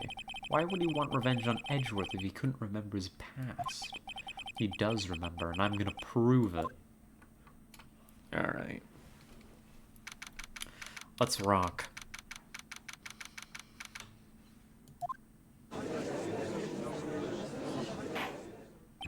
The court is now in session for the trial of Miles Edgeworth. The defense is ready, Your Honor. The prosecution is ready. Right, very well. We have reached the final day of our proceedings in this trial. Did you know Gumshoe's a detective? Slang? Effectively detective? I had no idea. That's actually hilarious. Detective. I asked that the prosecution submit decisive evidence. Understood. Come on, don't be awed into silence by every little thing he says. Very well, Mr. Von Karma, you're opening a statement. Right. Thanks to Detective Gumshoe's efforts, the boat rental shop caretaker has been arrested. In yesterday's trial, the defense asserted that the caretaker was the murderer. However, the caretaker is yet to confirm this. I would like to ask the defense to cross-examine him as much as necessary. Very well, please bring the witness into the courtroom. This is a setup. English is not my first language. You demonstrate a greater understanding of it than I am. Ladies and gentlemen of the court, I believe you all remember our witness. He lives in the boat rental shop on the lake from where he witnessed the incident. In addition, he has currently lost memory of his name and identity. Witness, why did you run away yesterday? The witness was not running away, as he will now testify. I see.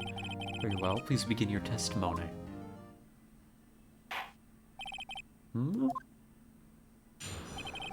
Why I left court.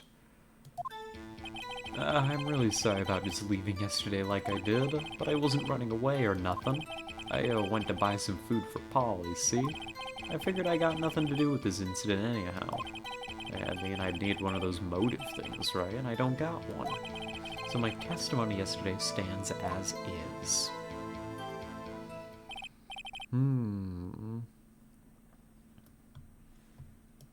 Very well. Let's begin the cross-examination, shall we?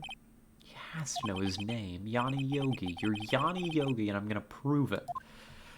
Alright. We're gonna need to figure this guy out. It's bait. Von Karma's setting bait for us, but we need to bite if we're gonna get to the bottom of this. Wasn't running away or nothing. Went to buy some food for Polly. Figured it's got nothing to do with this incident anyhow. You've lost much of your memory, is that correct? Yep, it seems like it. How could you know that you didn't have anything to do with this incident? Or maybe you're lying about not having your memory. You know exactly who you are. The witness has testified quite clearly that he has no memory of who he is. If you claim he's lying, then show the court proof. How am I supposed to prove what's going on in that old codger's head?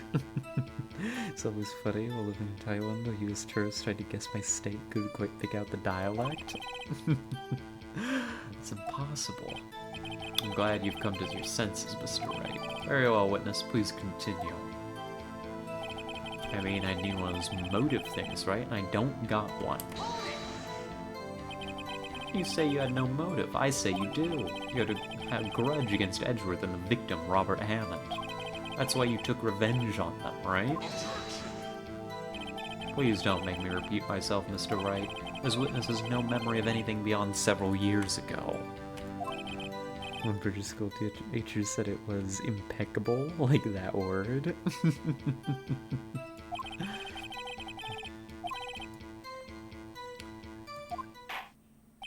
Might I say something, Mr. Wright?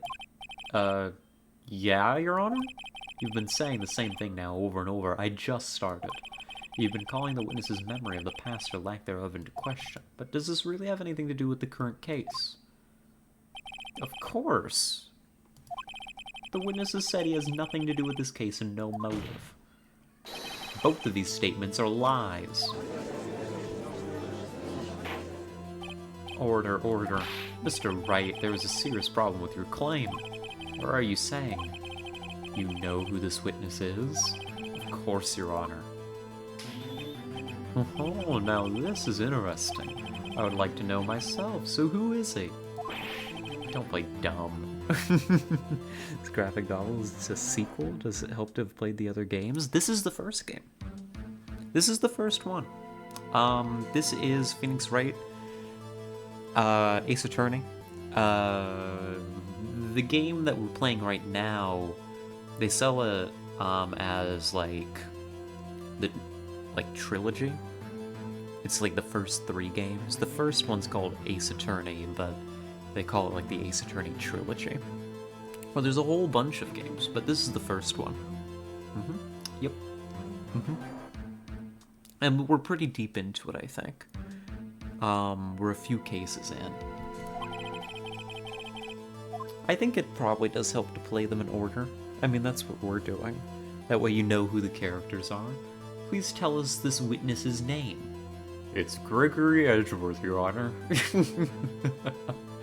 No, it's Yanni Yogi. His name is Yanni Yogi, a former court bailiff. Yogi? That name seems familiar. Oh. Yanni Yogi from the DL6 incident. Figures the judge would have heard of it. It was such a famous case. But what does this mean? Your Honor, if this man is Mr. Yogi, he has a clear motive. Seen it as popular before. It's not my style. That's fair, that's fair. I've never played like a visual novel before. Never done any of that kind of stuff. This is my first. But I'm really enjoying it.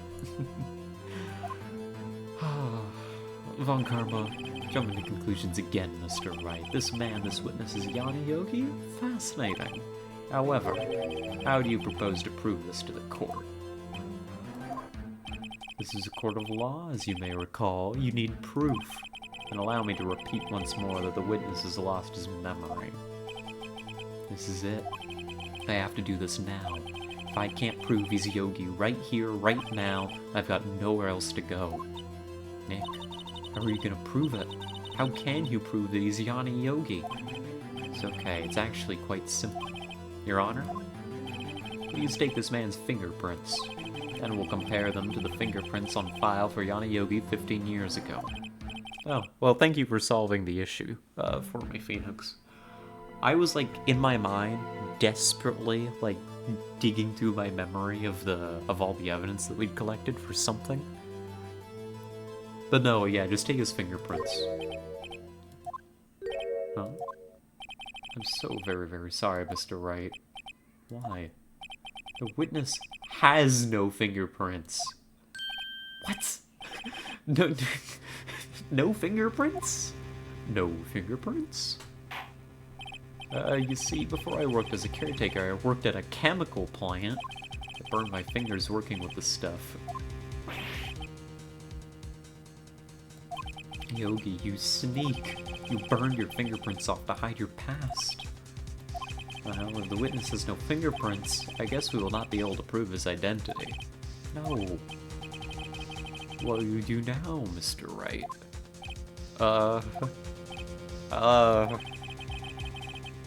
Seems the case has been decided, no? No. I know what happened, I know everything. I just can't prove it. No, I can't let it end like this. I can't lose. There has to be another way. There's no one who can testify as to who this witness is. No one. What are we gonna do? Didn't even consider that he might have erased his fingerprints. I didn't even consider that he had fingerprints. So we're basically right back where we started. I did one Batman game by Telltale, was great. The Telltale games were so interesting. I never played any of them. I watched some people play the Walking Dead one. I never really watched the others. But it's like, they had a formula that took the market by storm for a couple of games. And then the whole company just folded up and disappeared. Like, what happened to Telltale? It seemed like they kind of had it figured out. And then... gone. Poof. Disappeared. I'm not sure. I don't know. There's gotta be like a video essay out there on the subject that can teach me all I want to know. What do I do? What do I do? Get snickered at by Von Karma. Perhaps you'd like to cross-examine his parrot for a little comic relief. Yeah, very funny. You're a sore winner, Von Karma. But why not? Actually, that's a great idea. Cross-examine his parrot? What is it, Nick? I'm having a very stupid idea. No, you're not going to. Your Honor? The defense would like to take Mr. Von Karma up on his proposal. Can compare dental records? That would be a good idea. But he probably also lost his teeth in the chemical plant. My proposal? Exactly, Your Honor. I would like to cross-examine the witness's pet parrots. No. Order. Well, what do you think, Mr. Von Karma? Did you even ask? This is a farce. I object. Objection? Wait a second. You were the one who suggested I cross-examine the parrot, Von Karma. I have a right to do as you suggested. Well, if you're so desperate, then please be my guest. Of course, should you go through with this, and nothing comes of it, then I hope you're ready for the consequences. Nick, this is crazy. This is exactly what we need. A witness that Karma didn't expect. It's like Larry. Still, you want to go through with your little game? Absolutely. Let the parrot take the stand. I will cross-examine her, Your Honor. This is the most ridiculous thing I've ever heard. Von Karma's rigged every person's testimony, every piece of evidence, except the parrot. She's my last chance. It's Ace Attorney for ya. At least I think so. Bailiff, bring in the parrots.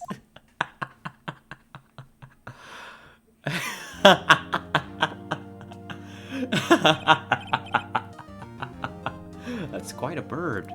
Please tell us your name. Name. The witness is ignoring me. It must hurt to be ignored by a bird. Very well, witness. Who is your owner? Please testify for us. Oh my god. Hello, hello. Squawk. Amazing testimony. Thank you. Certainly the most concise testimony we've had so far. Very well, begin your cross-examination. Right. What are you gonna do, Nick? I'm gonna talk to the bird. I don't know, what do we do? You were always friends with a bird, Maya. Help me out here. So to talk to Polly, you need to know the words. You want a cracker? Witness, you can't just say hello and expect us to get anywhere. I want you to testify. Maya, you talk to her. Right, what do I say? Have we forgotten something?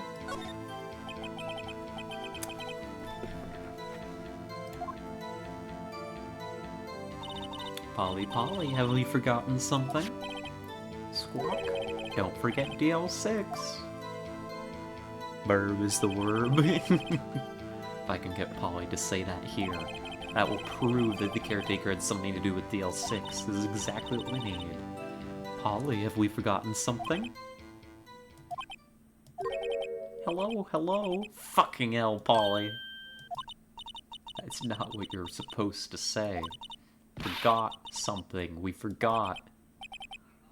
Oh god, Von Karma even set the parrot up. Phoenix can communicate with the parrot bird to bird. I wish. It's not working, Nick. She won't say it. It's ridiculous. Why not? Something the matter, Mr. Wright? Wait a minute. Don't tell me Von Karma expected this. He couldn't have retrained the parrot, could he? Did he train her not to respond when we asked if we'd forgotten anything? Oh my god.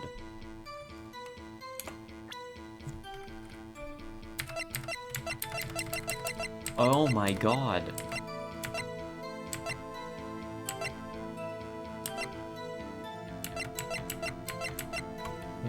What? This is insane. Witness. Please.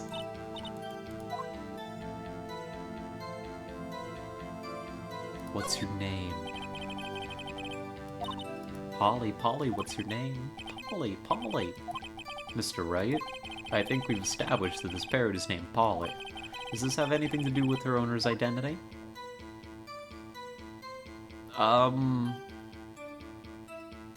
No?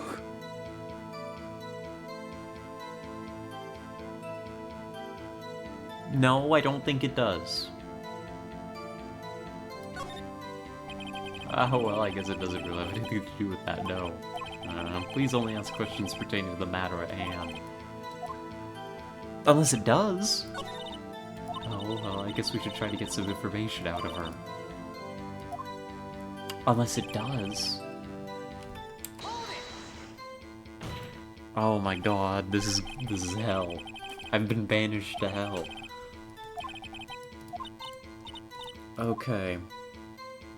The safe number. What if it does have something to do with it? I don't know.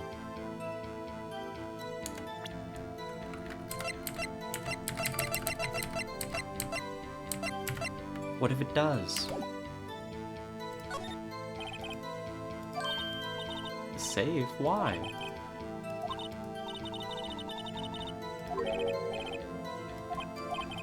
What a reckless parrot. Mr. Wright, you aren't claiming this number has something to do with the caretaker. 1228. I don't think that it does. Unless... Wait a minute. Wait. What if it does? 1228. Previously, I was like, that's a random string of numbers. But what if it's not? 1228. That could refer to the date of the original DL6 incident. Let me confirm. 12/28/2001. We've got it. Actually, Your Honor, it does. That's why I had her say it. Ridiculous. How can the number to a safe tell us who the caretaker is? Show us your proof. What could possibly link this number to the caretaker's true identity? Well, you see, Von Karma? Right now, people are gambling on whether or not I can get through this without any penalties. And thankfully for them, for the true believers, I'm a goddamn genius. The DL6 case file? What is this obsession you have with that case? Mr. Wright, where in this file is something relating to that safe number?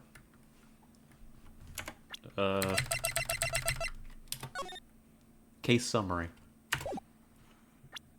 Just gotta get our labels right. We can't screw this up. It's on the case summary page. Case summary? Specifically, the date on which the DL6 incident occurred. The date of the incident? December 28th? Why, that's today's date, 15 years ago. And the number on that safe is 1228. Ah, he used the date of the DL6 incident as the number for his safe, Your Honor. That's how important that date was to him. I see. It certainly is an interesting coincidence. People often do set their secret numbers to dates. Ah, this is not tangible proof. I set my ATM card's number to 0001 because I'm a number 1. On Karma. Are we just doxing ourselves this stream? Like, what are we doing? This has nothing to do with a date. Nothing. Indeed. Alone is a little weak evidence. It is a little weak for evidence in a murder trial. We need some other corroborating evidence. Am I gonna find that? Nick, we're getting closer. One more. If we can just get one more piece of evidence. Right, but what? Very well, witness. You may continue.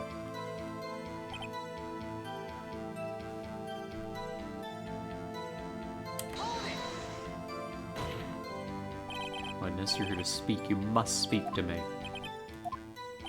Frankly, I can't believe that you're speaking to the parrot. Well, I guess we should try to get some information out of her. We need to show the judge that her owner is Mr. Yogi. Oh my god.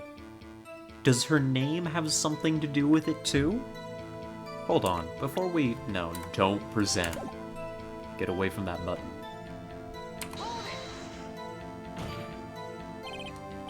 I just want to look at the court record. Polly. If anything, self-dox is more proof it's significant. True.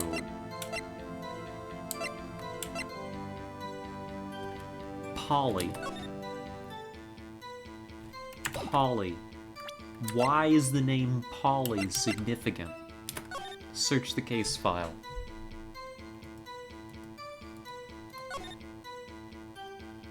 Oh, God. Yanni Yogi, memory loss. There it is. After his arrest, fiancé Polly Jenkins committed suicide. It is relevant. I didn't remember that he had a fiancé. I want you to testify. It's relevant. I can't believe it. The name Polly. Polly the parrot's name.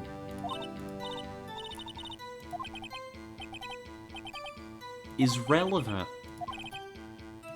Does this have anything to do with her owner's identity? Of course it does. Fascinating. You claim that the parrot's name will prove her owner's identity? Then show us this proof. Nick, don't you think you're taking the bluffing a little too far? It's not a bluff this time. We're not here to answer the question of who's the caretaker. We're here to prove that he's Yanni Yogi. All we have to do is tie the name Polly to Yogi. Your Honor, the proof that the parrot's name reveals the caretaker's identity is... right here. Again, in the DL6 case file. That's quite a large file you have there. Which page is this proof on, then? Show us or stop wasting our time. Very well. Mr. Wright, please show us the page. Where in this file is the information connected to this parrot's name? Suspect data. It's on the suspect data page. This page is all the information about Yanni Yogi. Right after he was arrested, his fiancée committed suicide, see? Indeed, it does say that, yes. What was his fiancée's name? Polly Jenkins. Polly. Exactly, Your Honor. He wanted to remember the name of his fiancée who'd committed suicide. That's grim. That's why he named his parrot after her. I see. I guess that is possible. Mere coincidence, that's all, but that's 2 coincidences. My granddaughter has a dog she calls Phoenix. I'm flattered. Oh, Mr. Phoenix, Wright? Does this make you my granddaughter's fiance? I hope not. She's only 7 years old. That's enough. I think we've reached a conclusion here. This is a mere coincidence, that's all. True, that is a possibility. However, two coincidences at the same time seems more like a pattern to me. What are you saying? Summon the caretaker of the boat shop. Immediately. Witness, tell us your name. Wait, this witness, he doesn't remember. No, it's okay. Oh! I've accomplished what I wanted to. I'm done. Nick, he looks totally different. This is the real Yogi, I think. Finally. He's been acting feeble to hide his true identity. Acting for 15 years. Well, let me ask you again. Please state your name for the court. My name is Yanni Yogi. 15 years ago, I served as a bailiff in this very court.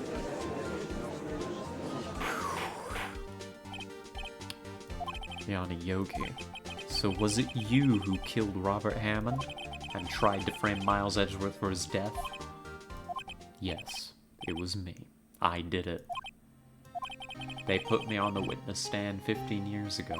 Robert Hammond, he said I was mentally unsound. He told me it would make me innocent, get me off the hook. So I pretended to have brain damage. I was innocent, really, but he didn't believe me. We won the trial, but I lost everything. I lost my job, my fiancée, my social standing. And this year, 15 years later, a package arrived. It was a letter and a pistol. The plan was written out in careful detail. It was a plan for me to take my revenge on the people who ruined my life. I didn't care who had sent it. I thought this was my chance. After 15 years, this was it. Finally, a chance to have my revenge on Robert Hammond and Miles Edgeworth. I have no regrets. Wait a moment. Revenge against Miles Edgeworth? What do you mean? I'm not at liberty to speak on that matter. Why don't you ask Mr. Edgeworth yourself? Anyway, I admit it. I was the one who killed Robert Hammond.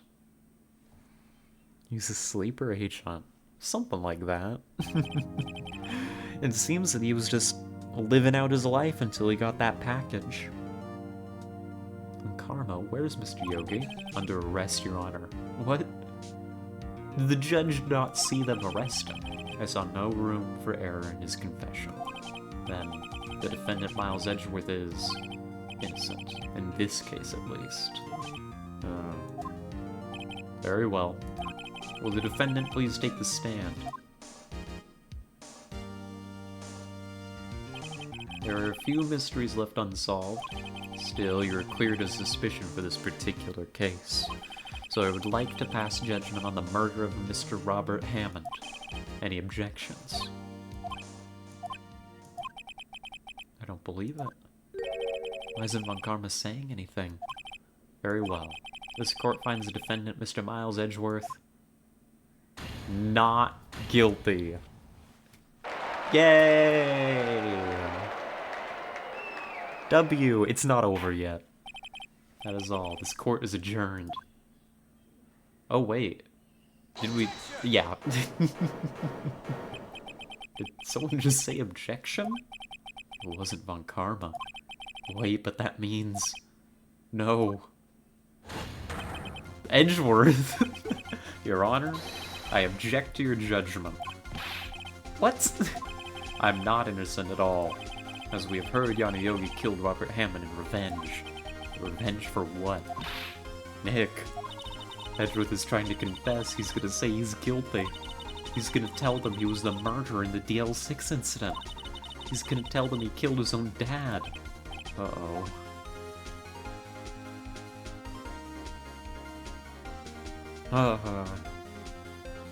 I mean... I guess I object? The judgment has already been passed. I object to Edgeworth's outburst. Something like this happened yesterday, too. I believe a certain witness raised an objection after a guilty verdict was passed. True. Real. We must hear this new statement. We must hear Miles Edgeworth. He's right. We have a duty to hear Mr. Edgeworth out. For 15 years, I've had a reoccurring dream. A nightmare. It's only a nightmare, that's what I told myself. And now I know it wasn't a dream. Yanni Yogi wasn't the killer. You mean, in the incident where your father died? From the distance of the shot, it wasn't suicide either. Everything was as clear as day. The murderer, the criminal in the DL6 incident, it was me. Your Honor, I confess my guilt. I am guilty for DL6, the statute of limitations of which ends today. The culprit is me. Who are you pointing at? Order, order. This is certainly unexpected. The defendant declared innocent is confessing to a different crime. A crime for which the statute of limitations runs out today. I'm not really sure how I should deal with this. It's obvious. We hold a trial right here, right now. We try this man for his crime of 15 years ago. I think I would like to take a 5-minute recess. During this time, I will consider the appropriate course of action to take. Court is adjourned. This is insane.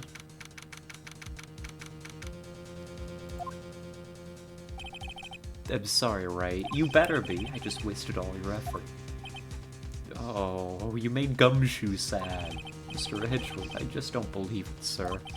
I mean, you kill your dad? I didn't want to believe it myself, detective. But it's the truth. I deserve to be punished. You'd be into that, wouldn't you? Murder is murder, no matter what the circumstances. This is crazy, just crazy. Nick, what are you doing? Huh? Oh, I was just reading through the court record once more. Was I? I'm getting my case ready. Your case? For what? Huh? Isn't it obvious? I'm gonna prove that Miles Edgeworth is innocent. What are you talking about, pal? He just admitted to it. You confess that he did it in court. Sorry, Edgeworth, but I don't believe your nightmare. What? It's just a dream. It's not real. The truth is right here in this court record. In any case, tighten your belts. The real fight is just beginning. I'll prove you're innocent. Trust me.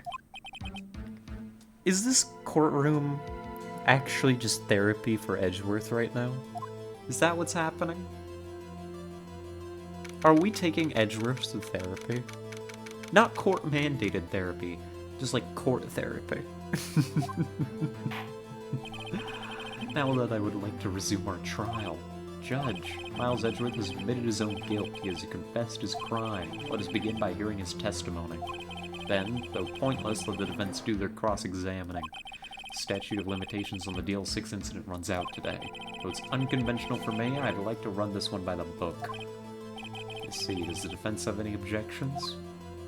This is anything but by the book, but I appreciate that, Karma. No, Your Honor. Karma, you knew this was gonna happen from the very beginning, didn't you? That's right, Von Karma did set this up. I almost forgot. Will Miles Edgeworth take the stand? Will the witness state his name and profession? Miles Edgeworth, I'm a prosecuting attorney. Mr. Edgeworth, 15 years ago you mistakenly killed your father, Gregory Edgeworth. Is this correct? It is correct. Then testify about this matter to the court. Mandated court therapy. Mandated in-court therapy. Edgeworth was telling me about his dream yesterday. I noticed something. One detail didn't quite fit. That will be the key, but only if I can get it to work. What detail didn't fit? The gun throwing? I suppose... maybe? That day, I had gone to the courtroom to observe one of my father's trials. As we went to leave, an earthquake struck, trapping us in the elevator. My father and Mr. Yogi lost their composure and began to argue. Just then, something heavy fell at my feet. I picked it up and threw it at Mr. Yogi. I wanted them to stop fighting. A moment later, there was a single gunshot, then a scream. It was a terrible scream. I remember it to this day. That's all. And until now, you thought this memory was a dream. You were stuck in that elevator for 5 hours. The oxygen in the elevator ran out, and I lost my memory of the events. The same claim Mr. Yogi has made. Very well. Mr. Wright, your cross-examination, please. Let's get to work. That day, I had gone to the courtroom to observe one of my father's trials. What was the trial your father was involved in that day? I don't remember things very clearly. Only 2 things. I know my father lost, and Mr. Von Karma was the prosecuting attorney. Mr. Von Karma, you were handling that case? It was 15 years ago. I don't remember the details. That's when Edgeworth pointed out the problem in Von Karma's evidence. As we went to leave, an earthquake struck, trapping us in the elevator. We press everything. There were 3 people, including yourself, trapped in that elevator. Yes, myself, my father, and Yanni Yogi. We were fine at first, but then as time passed and no one came to help, my father and Mr. Yogi lost their composure and began to argue. What did you do then? I was a 9-year-old boy at the time. What could I do? I was scared, trembling in the corner. But then... just then, something heavy fell at my feet. What was it? A pistol. I assumed it was the bailiff Yanni Yogi's. The safety must have come off when it fell from his holster. Now you picked it up. What happened next? Picked it up and threw it at Mr. Yogi. I wanted them to stop fighting.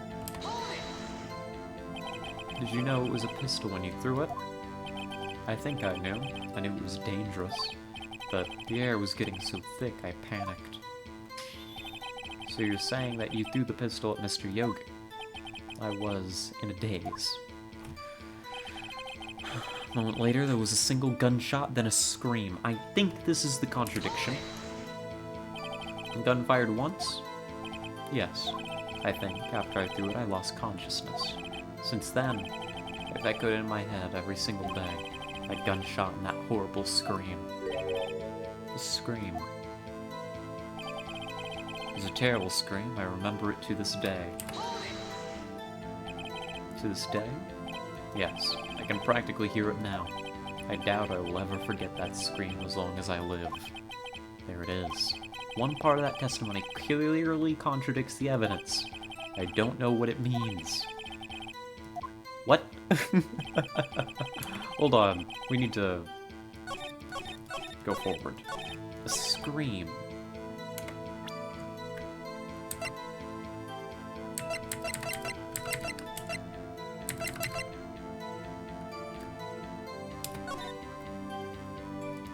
No clues found on the scene. 1 bullet. Murder weapon was fired twice. I mean, that's the issue here, right? That's the clear issue. A single gunshot. A single gunshot and then a scream. That doesn't add up. The bullet math, it doesn't work. It hasn't worked this whole case.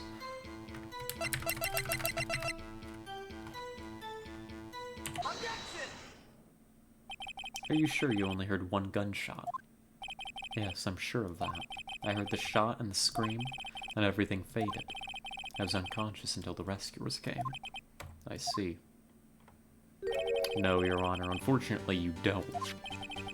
Look at this file one more time. This plainly contradicts the witness's testimony. You do enjoy dragging out that file, don't you? It's not an objection. Unless you could tell us what page it's on? It's victim data. Clearly. It says it quite plainly, the murder weapon was fired twice. Miles Edgeworth only heard 1 gunshot, yet the murder weapon was fired twice. The first shot was the accidental firing when the pistol was thrown. So, who fired the remaining shot? Seems pretty open and shut to me, actually. Was there perhaps another shooter who fired that second shot? Yeah, Yanni Yogi picks up the gun and then shoots Gregory Edgeworth. As Your Honor, as I'm sure you're aware, this incident occurred 15 years ago. The evidence is dated. The pistol did fire twice. However, we do not know when that second shot was fired. What, you think the rescuers came in? Might have been fired the day before the incident? There's no proof that the second shot had anything to do with this incident? What? It was a bailiff's pistol. Don't they have to write logs every time they fire their weapon? Isn't it a mountain of paperwork every single time? You do have a point. No. The murder weapon was fired twice, if we've heard. One of those shots was fired by the defendant, a boy at the time. Do you have any proof that the other shot fired had something to do with this case? I have to. Your Honor, I think I will be able to show you proof. What? Impossible. Oh, Mr. Von Karma, save your surprise for after you've seen the evidence. Very well, Mr. Wright, show us your proof. Do you have evidence that the second firing of the pistol is related to this incident? I hope so. I hope so. I think that it's probably the bullet.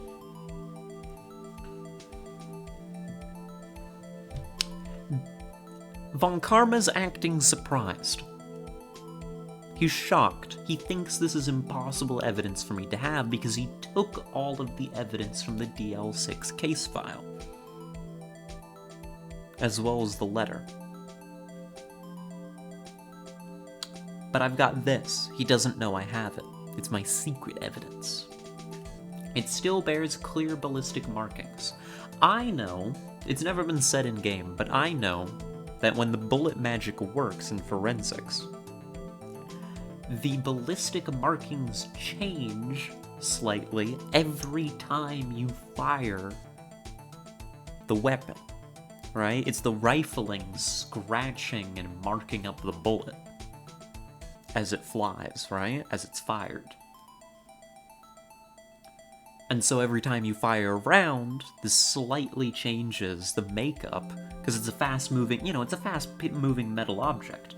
It's going to slightly change the interior of the barrel, right? And so every bullet fired changes the ballistic markings. I think that this works. I'm gonna double check that I don't have anything else, but I think this works. Oh wait, no, I've just seen. Never mind, I'm glad I double checked. Look at this photograph. Clearly shot. Clear other bullet marking. Two bullets were fired in this elevator. Never mind. I need to stop trying to do bullet magic. Look at this photograph. This is a photograph of the scene of the crime 15 years ago. I can see that the victim lying there is Gregory Edgeworth. This proves the murder weapon was fired twice at the time of the incident. This photo proves it. So let me get this straight. This photo proves 2 shots were fired? Where? Do you people not have eyes? I am becoming convinced that this courtroom does not actually have eyes. Correct, plus tumble impact? True. You know your stuff, Tara. Your Honor, please get a clue. Show the judge the contradiction in the photo. It's right here. Your Honor, you're fucking stupid. This should be obvious, the contradiction is here. I see a bullet hole in the door.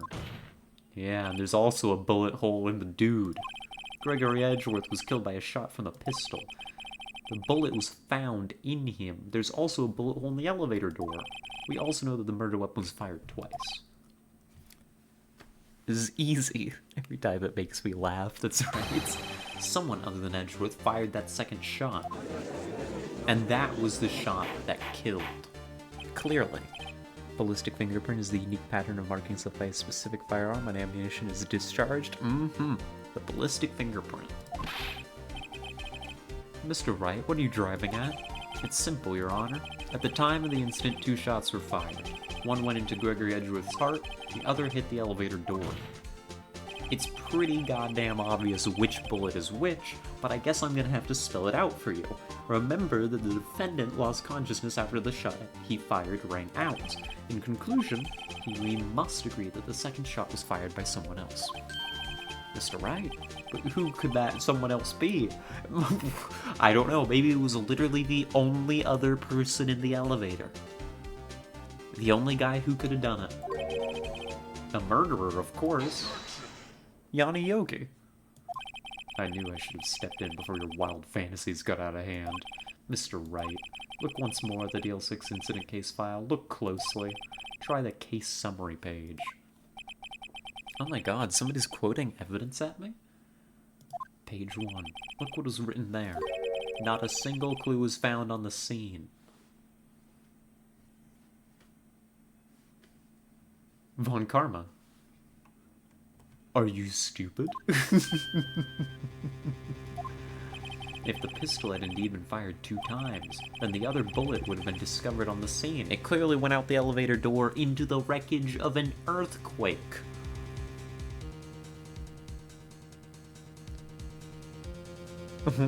Although I have to ask, why the fuck was the safety on that gun off in that situation? I think that they said is that it probably was off when it fell out of the holster while the bailiff and Gregory were struggling.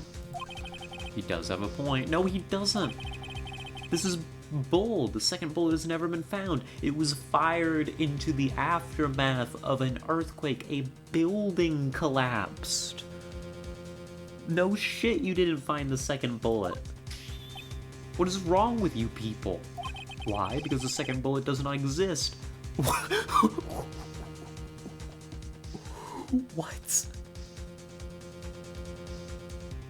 What?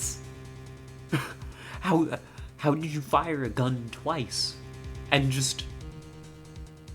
Do you think the bailiff had it loaded with a blank? Like the first bullet was real, the second bullet was like, what, a blank? I don't understand your case, Karma. The bullet that had claimed Gregory Edgeworth's life was the one fired by his own son. That is the truth of this matter. What are you claiming? It was undoubtedly something else that made that bullet hole in the door.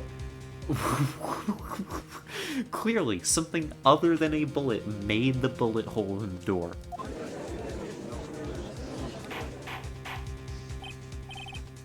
Order, I will have order. Mr. Wright has proven one thing to us quite clearly, that the murder weapon was fired twice at the time of the incident. However, as Mr. Von Karma says, the second bullet fired was not found. It is highly unlikely that the police merely overlooked this second bullet. It was an earthquake, Your Honor. So all we have is a single bullet fired. I'm afraid I have to discount the defense's claim. What? You don't need the second bullet to have been found for a photo of the crime scene to clearly prove it. You're all... Can we start like, paying off the judge again? Can we start blackmailing people again? Because that would make more sense than what you're saying right now. I praise the judge for his wisdom in this matter. How did this happen? I don't know, Phoenix. I don't understand. The rifling of a barrel should not change from discharging the weapon. It might grime up, but that would hardly affect the markings. I mean, it would, I think. I mean, I'm by no means an expert. That's just what the forensics people in the TV said. You know. That's my source, and I'm sticking to it. Don't believe that the second bullet didn't exist. It doesn't make any sense. Was I wrong? No, Phoenix. I've been wrong about this whole incident? No, we're right. What are you doing, Nick? Why aren't you raising an objection? Sorry, Maya. What? It looks like I was wrong. Phoenix, get your shit together. If the second bullet wasn't there, then all my conjectures are for nothing. Yeah, barrels are much more likely to be damaged by extreme heat than the bullet itself. I mean, decent barrels should be rated for hundreds, if not thousands of shots. Well, yeah. But still, every time you fire it, you know, there is still heat expansion and such. Not enough to, you know, compromise the structural integrity of the barrel. But if we're talking forensic bullet magic, it is supposedly, as I've been told, You know, as I've been told by the silly forensics people on the TV.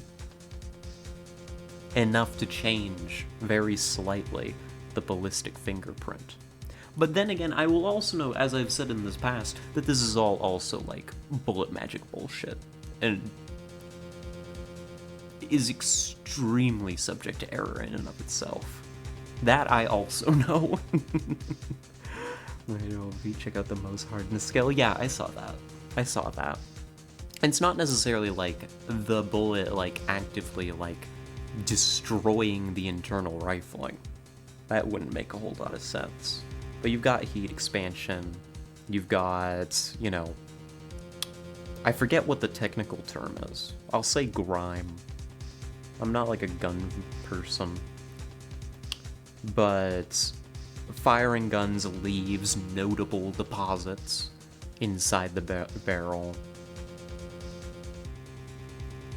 You know. Yeah, it's just what I've heard. I'm by no means an expert. No, but you said you'd do it, Nick. You said you'd get Edgeworth declared innocent. Just quit apologizing, Phoenix. Just raise an objection. Just when I saw that photograph, I thought the 2 shots had been fired. I was so certain of it, I thought I'd won. I thought there was another person, someone else who fired the killing shot. But now, I was wrong to think it could be that simple. It is that simple. It's actually that simple, Phoenix. This case has stood unsolved for 15 years. And the people trying to solve it are morons. Oh. Well, it seems that we have finally cleared up this incident. Only 1 bullet was found at the scene of the crime. That shot was fired by Miles Edgeworth. Precisely. I would like to ask one thing of Miles Edgeworth before passing my verdict. Have you been paying attention to the trial so far? Yes, Your Honor. Do you have any objections? No, I do not. So you killed your father, though that was not your intention? Yes, I did. Oh no. He's accepted the guilt. Very well. The statute of limitations on the murder of Gregory Edgeworth runs out today. Therefore, I must pronounce a verdict on the defendant today, right here. Right now. Indeed. Does anyone have any objections? I do! I've been here before, it's just like my first day in court. There's so many things I know I should be saying, but my mind's gone blank, I can't find the words. Mr. Wright? Of course I have an objection! Daniel W. Webster, Director of the Center for Gun Policy and Research at Johns Hopkins, also noted studies suggesting that ballistic fingerprints change over time. These changes do not prevent authorities from establishing a match between a firearm and a spent round. Yes. Ballistic fingerprints do change over time, but it's like real fingerprints. Your fingerprints on your fingers do change slightly over time. You know? They are subject to change, but it doesn't prevent you from being identified. That's the thing, it's slight changes. Your Honor, I object. That was a weak objection. Mr. Wright, on what grounds do you object? Oof. Nick? I don't know. This case is perfect. His case is nonsense. His case doesn't make any sense. It must exist. The second bullet. What? What did you just say? Nothing? The second bullet must exist? But where? Someone took it. I don't think it actually matters. Seems waiting's not going to produce us any answers from Mr. Wright. Wait, Your Honor. The second bullet, it existed. What?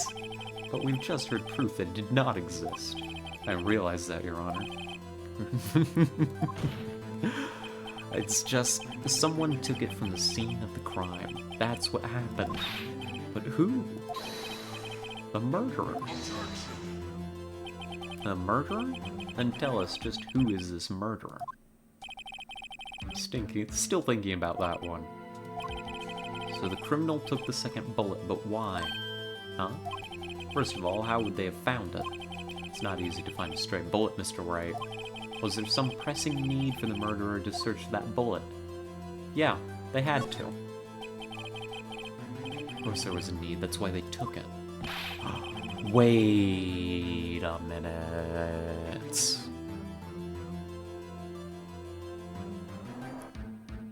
No way. The murderer in DL6 wasn't Yana Yogi.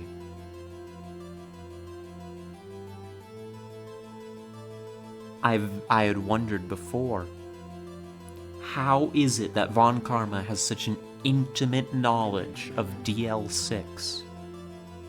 More so than even Edgeworth, who was there in the elevator. We'd presumed that Yanni Yogi had, in a fit of desperation, shot Gregory Edgeworth to, preserve oxygen in the elevator. But he didn't shoot Miles Edgeworth. That doesn't add up. He didn't even have brain damage. He had faked that. He admitted that. He never had a motive. Or if he did, it was extremely weak. We don't actually have a reason to believe that Yanni Yogi was the killer in DL6. The only man who had a real motive, who might have taken advantage of the chaos of the earthquake, was Von Karma himself.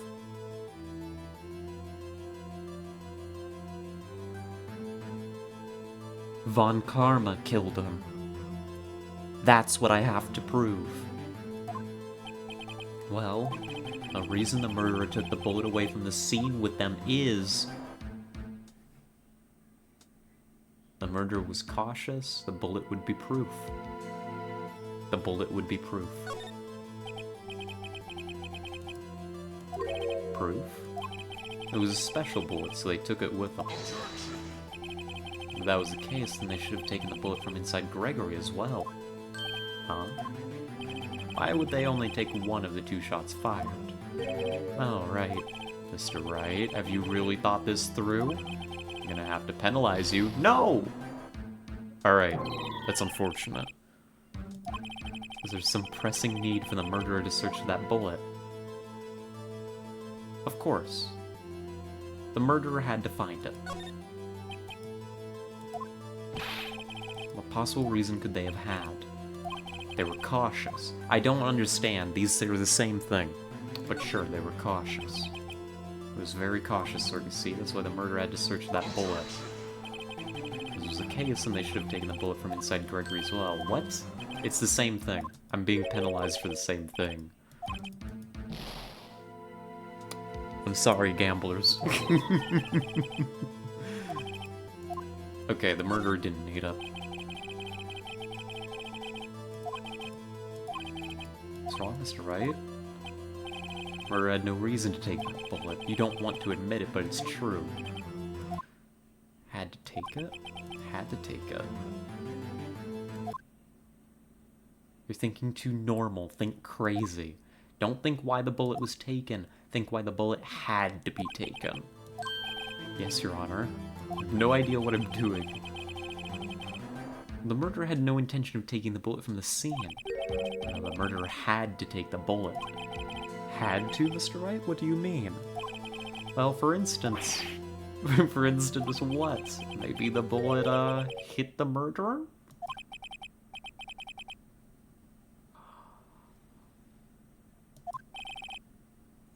Oh. I mean, if it hit you, you would have to take it with you, wouldn't you? It's not like you could perform surgery right there. You know? Yeah, you know? Wait a second. I was just talking off the top of my head, but what if that's really what happened? Let me get this straight. So at the time of the murderer themselves was shot, and they left with the second bullet still inside of them, thus leaving only one bullet at the scene of the crime. Yeah. There's a problem with that. The other 2 people rescued from that elevator, Miles Edgeworth and Yanni Yogi, were both unharmed. So that would mean the murderer came from outside. Yes. This is insane. The 2 men fight inside the elevator. Trying to stop them, the boy picks up the pistol at his feet and throws it. It discharges. The bullet flies out of the elevator and strikes Von Karma.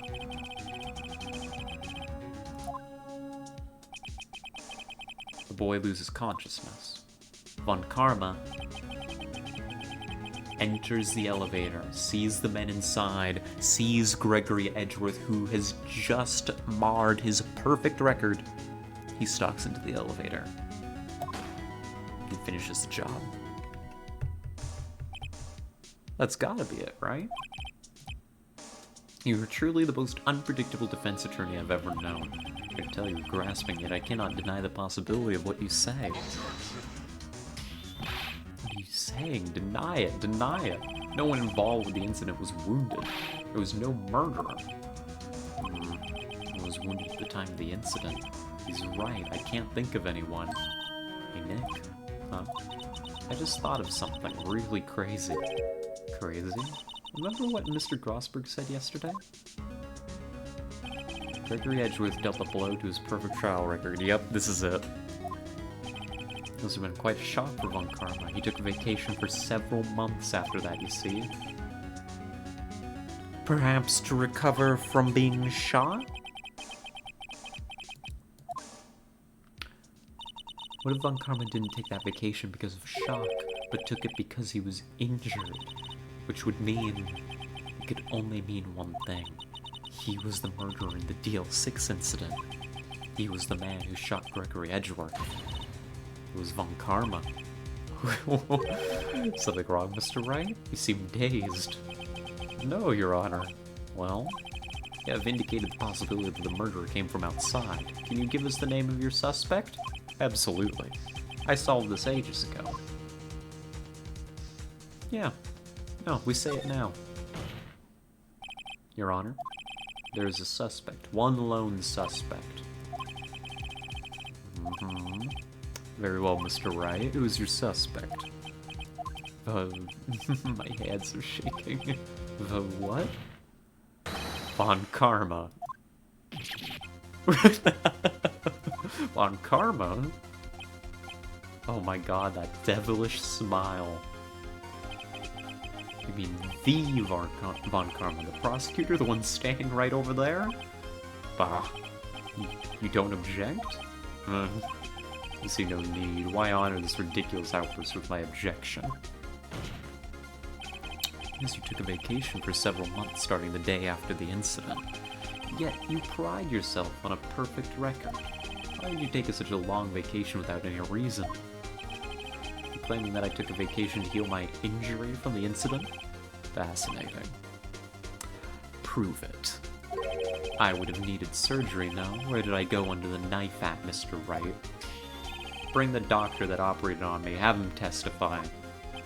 I mean, I hope I don't need that much. Legasp? Legasp! Nick, let's find out whose doctor is. It's no use. Edgeworth? I know Von Karma perhaps too well. He's perfect, he wouldn't leave clues. Probably didn't undergo surgery. That would leave a doctor as a witness. But you see, Edgeworth, I saw that coming. But you see, Edgeworth, I predicted that the moment I realized that Von Karma was the one who had been shot. Did Von Karma pull the bullet out by himself? No. The evidence is still inside him. And I can prove it. Wait, what does that mean? The bullet has to be somewhere, but where? Oh, Von Karma, you think you got away with this? You think that the evidence is safest, right in your chest? You could say, you're keeping it close to your heart, huh? But I've got you. I'll prove it. And I'll even use evidence. I know how you like it so much. What? The evidence that proves Von Karma was shot is the metal detector. The karma's perfect. You wouldn't risk surgery leaving an evidence trail. So then I ask, where is that bullet now? Right here in the courtroom.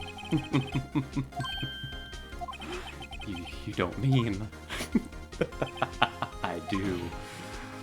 There is the possibility that the bullet is still inside Von Karma. Is that even possible for all these years? Yeah, actually this is something that's done all the time. If the bullet doesn't prove to be an immediate risk to the health of the patient, sometimes they just leave it in you. Oh, there's one way to find out. We could use this metal detector that I just so happened to bring with me. Well, Von Karma, I'm gonna run this over you and we'll see what we find.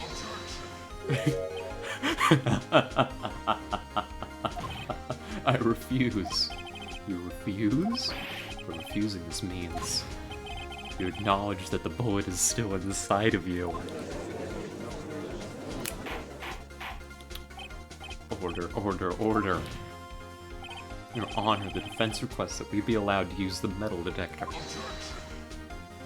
Judge, I call for a suspension of this trial. This is an invasion of privacy. Oh, I love to see him squirm. The statute of limitations runs out on this case today. It was you who said that we had to end it right here, right now. Enough. I permit the use of the metal detector. Mr. Von Karma, you will submit yourself to testing. Oh, this does mean that we're going to be subjected to the very loud sound, by the way. It's pretty covered for removing the bullet to be more dangerous than leaving it in. Mm-hmm, exactly. So it's totally believable that it would be still inside him. Don't know, but we have to give it a shot. Loud sound incoming, yep. It reacted. Something's inside his right shoulder. The bullet. Mr. Von Karma.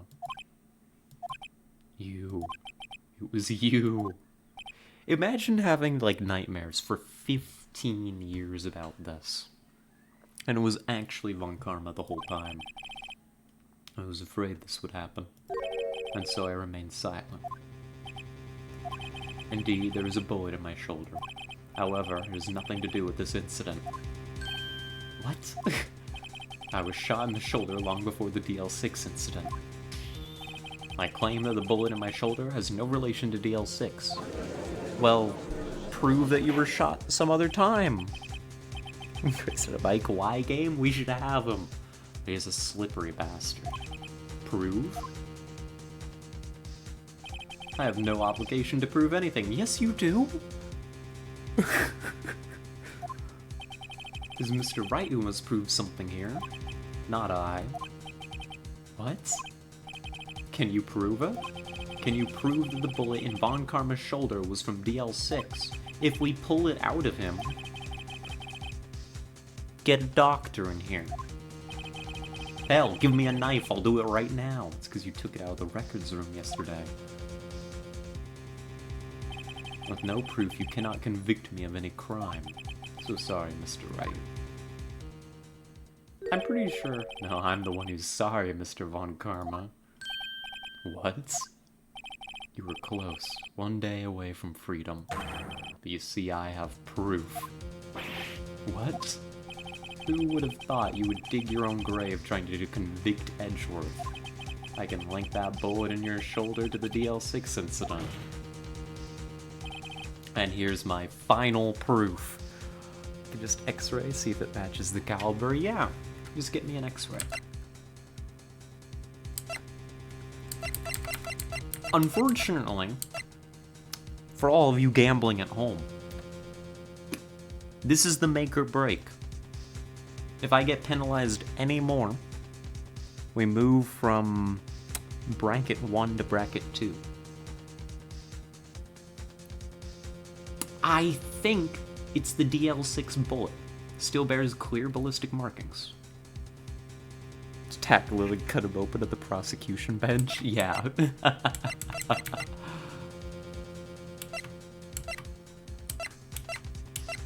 That's the thing. I'm pretty sure that's it. I mean, there's really nothing else here that it could possibly be. All we need is an X-ray. Right? Like, all we need is, like, an X-ray, and we can match the bullets. Clear ballistic markings, right here.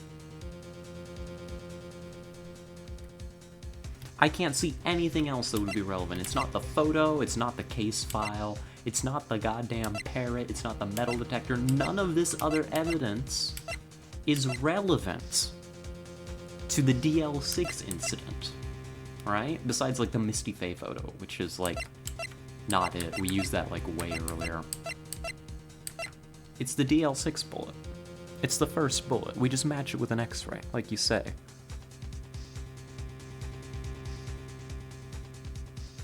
I don't know. I hope. I hope. That's a bullet? Where did you get that? This is the bullet used in the DL6 incident. This was taken from the heart of the victim, Mr. Gregory Edgeworth. Don't worry, gamblers, I got your back. The bullet is preserved quite nicely with all the ballistic markings intact. Ballistic markings. You may recall the term. It came up in the first trial 2 days ago. 2 days ago. Ballistic markings are the fingerprints of a weapon, and all bullets fired from a gun are marked with that weapon's unique pattern. By examining the markings, you can tell which weapon fired the bullet. It's quite accurate. Supposedly. We have 2 bullets in our possession. 1 bullet removed from Gregory Edgeworth's heart. The other, Mr. Von Karma, is the bullet buried in your shoulder. You can analyze both bullets, and if the markings matched, we would know that both bullets had been fired from the same gun. The very same pistol, in other words, the murder weapon that killed Gregory Edgeworth. Mr. Von Karma, you will let us remove the bullet from your shoulder. I happen to have this knife here ready for the job, and we'll compare the ballistic markings to those on this bullet. And solve this case once and for all. Well, Mr. Von Karma?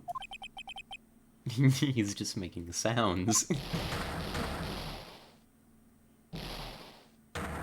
Oh my god. He's warging. Knife when I use a spoon. That scream. I've heard that scream before. Wait, I know. It's not Gregory. It's not Yana Yogi.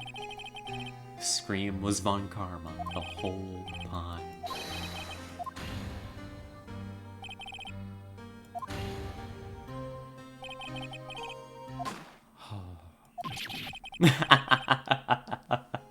Von Karma's distinctive scream. It's that scream I heard in the elevator 15 years ago. Von Karma, it was you who screamed. Mr. Von Karma? Oh my god.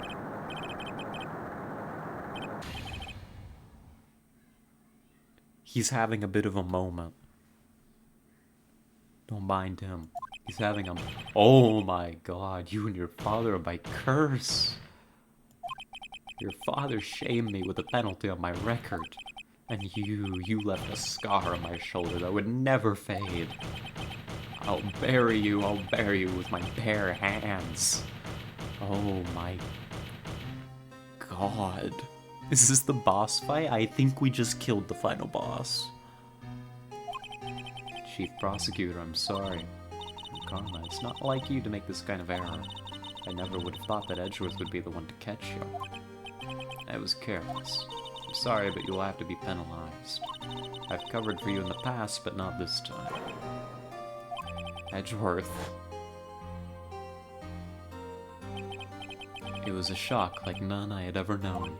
Me, penalized? It took hours for me to regain my composure. Suddenly I found myself in the darkness. It was in the court records room. I must have wandered in there without thinking where I was going. The room was pitch black, the lights must have gone out. I went out into the hall and felt my way to the elevator. I pressed the button, but nothing happened. Then, there was a noise. I was in pain, a horrible burning pain in my shoulder. So he just so happened to be there. Wild. Just then, the lights came back on. The elevator door opened before my eyes.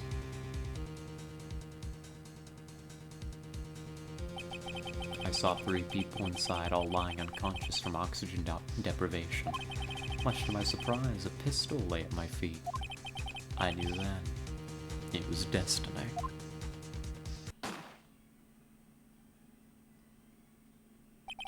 In his last moments, Gregory Edgeworth was still unconscious. He died, never knowing who had shot him. Later, he spoke through a medium blaming Mr. Yogi. He was fooled. It was the perfect crime. Wow. Karma even fooled a ghost. That's crazy. Who would have thought another man would have come to open that elevator door? Judge. What? What are you doing? Do your job. Bring an end to this miserable charade. Now, end it. Very well. It appears that we have come a very long way to the end of this maze. 15 years later, Mr. Miles Edgeworth? Yes, Your Honor? You were innocent. You are innocent. As you said, it was all a nightmare. Yes, Your Honor. This court finds the defendant, Mr. Miles Edgeworth, not guilty. Let's go! Oh my god. That's incredible. That's all. This court is adjourned.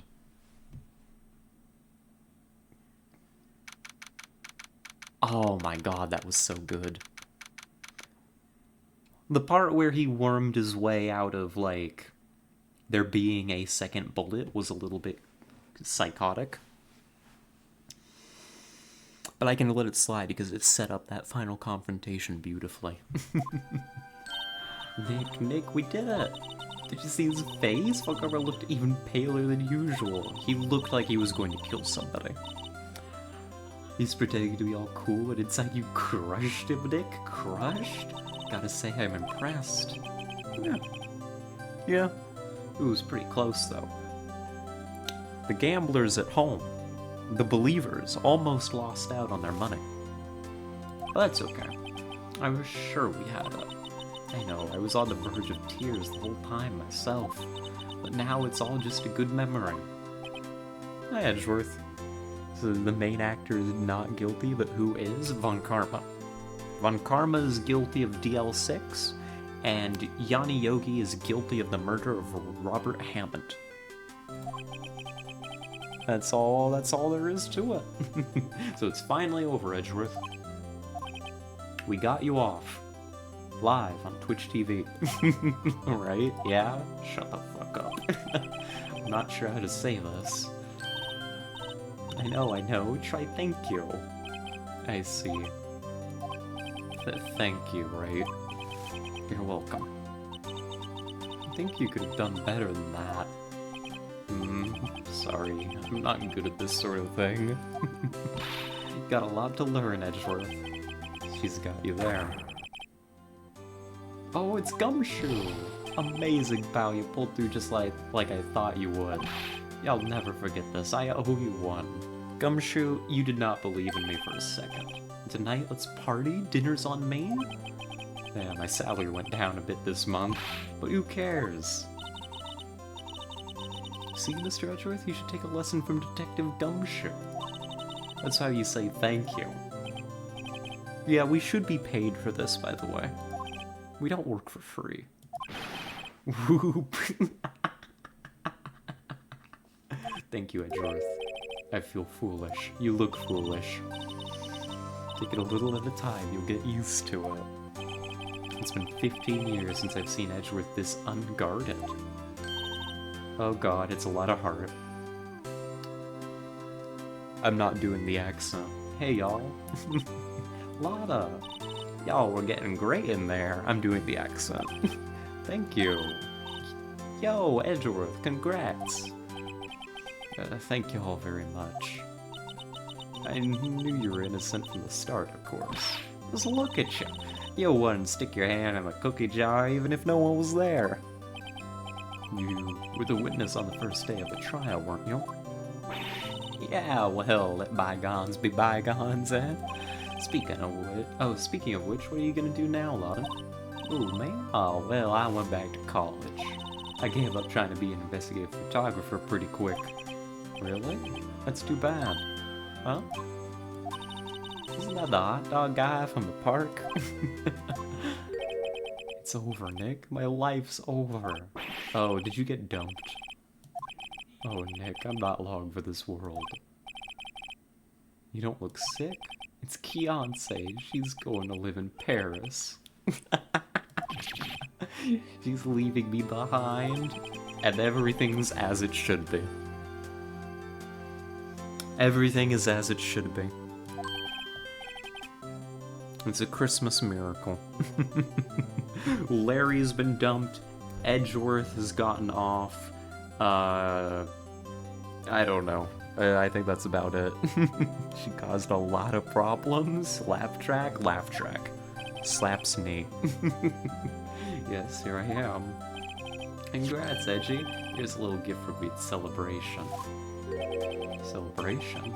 That's unusual for you. Harry Butts, you come along tonight too. My treat, pal.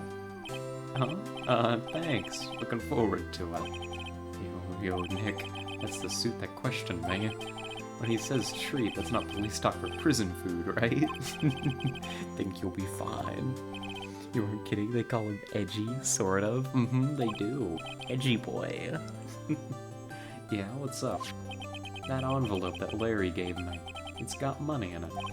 Oh yeah, that's not that strange. People give money away to celebrate sometimes. Don't tell me he's the one who stole your lunch money.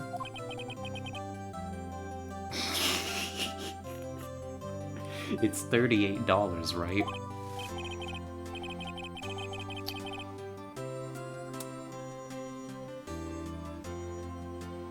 You got Edgeworth off. Let's go. Welcome back, Soup. $38 exactly? Nick, wasn't that exactly the amount of lunch money that was stolen from Mr. Edgeworth in school? No. No, Larry, it was you! What are you so surprised about, right? Larry was absent that day from school, right?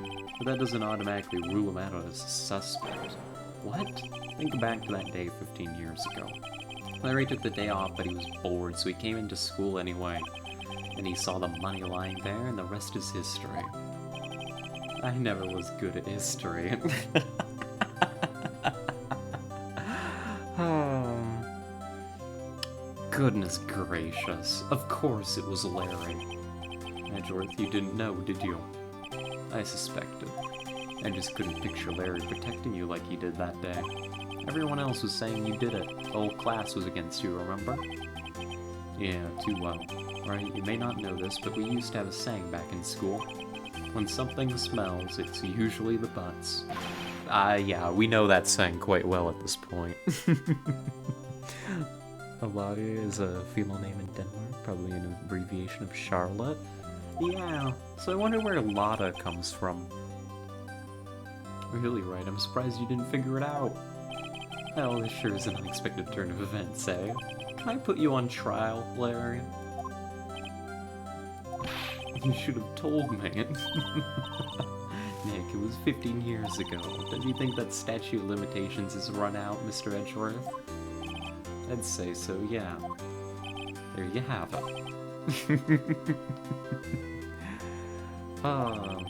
Where does that leave me? I became a defense attorney because of what you two did. Well, you've always been something of an insufferable emotionalist. Yeah, and you get worked up too easily, too. The death sentence of both of you. If only I'd known I'd become a prosecutor. The same goes for me, only the other way around. The longest time I thought I might have killed my own father. I thought I might be a criminal. I became a prosecutor in part to punish myself. If I had known the truth, I might have become a defense attorney after all. Huh. Wouldn't that have been a fascinating role reversal? I think I like it better this way. Want to switch, right? Maybe in another context. Hey, y'all, line up. I'll take a photo. Let's go. After that, dinner on me. What a happy ending. Detective Gumshoe took us out on the town that night. We celebrated Edgeworth's newfound freedom, even though Edgeworth himself was still in detention. Wait a minute. They went out to celebrate without Edgeworth? He wasn't released from detention yet? Oh, I went a little overboard yesterday. My head hurts. Huh? It's still only 5. Maybe I should go back to sleep. What's this? A letter? Good morning, Nick. You were really impressive yesterday. Seeing you made me think about what I'm doing here. I'm a spirit medium, in training, of course. I wanted to help Mr. Edgeworth, too. I wanted to help you, but I couldn't. I was useless. So I've decided to go back to my training. I'll become a full-fledged spirit medium for starters. I couldn't say it to your face, so I left this letter. Goodbye, Nick. Oh. Probably a supervised excursion. I suppose Gumshoe was there. He could be the supervisor.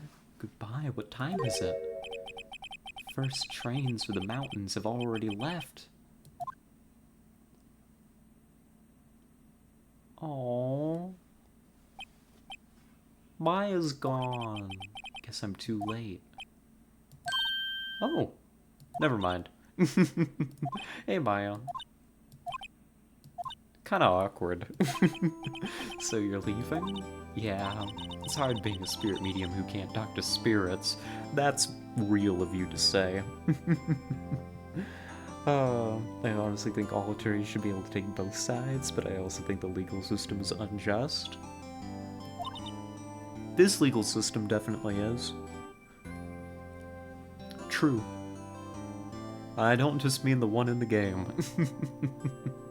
And I think you'll do fine without me, Nick. Be good, okay? Okay. Hold it? Wait. What? I never could have saved Edgeworth without your help. Huh? On the last day of the trial, I heard her. I heard Mia's voice. Did my sister? Yes, only her voice, but still. It was at the very end when I thought we'd lost everything. Well, that's my sister for you. Detective Gumshoe helped, and Mr. Glossberg, and even Larry. I'm the only one who couldn't help. I was useless. You were the one who stopped Von Karma, Maya. You talked to Polly for me. That was very essential.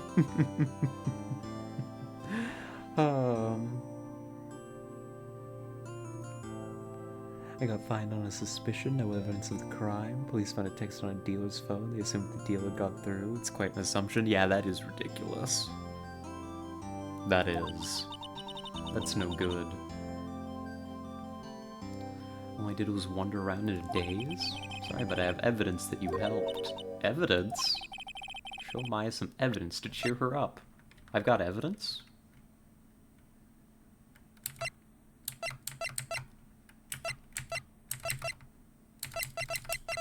Polly. Wait a minute, I've got evidence? Hold on.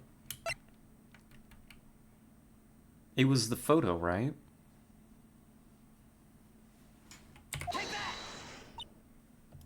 Huh? Sorry, Nick. I guess I don't understand. Uh-oh, now that I think about it, I don't understand this evidence either. It's okay, you don't have to try and cheer me up. But one day I'll come back and be useful, I promise. Damn. Bad ending. So this is it. See you soon, Maya. Alright, see ya. I wonder what the evidence was. See ya. Aww. I'm just a little stupid. And so my story ends. Time to turn a new page. And say goodbye to the novice defense attorney that I once was. Now a new story begins. With the same old crazy cast of characters. Don't think you've graduated yet, amateur. Mr. Wright, perhaps you'd like to rethink that claim? Yes, Your Honor.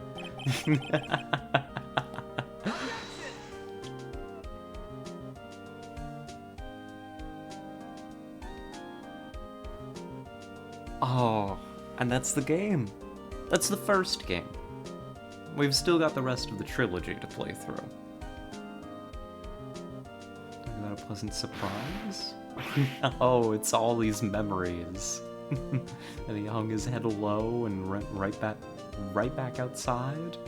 Kind of like he was embarrassed or something. Strange, huh?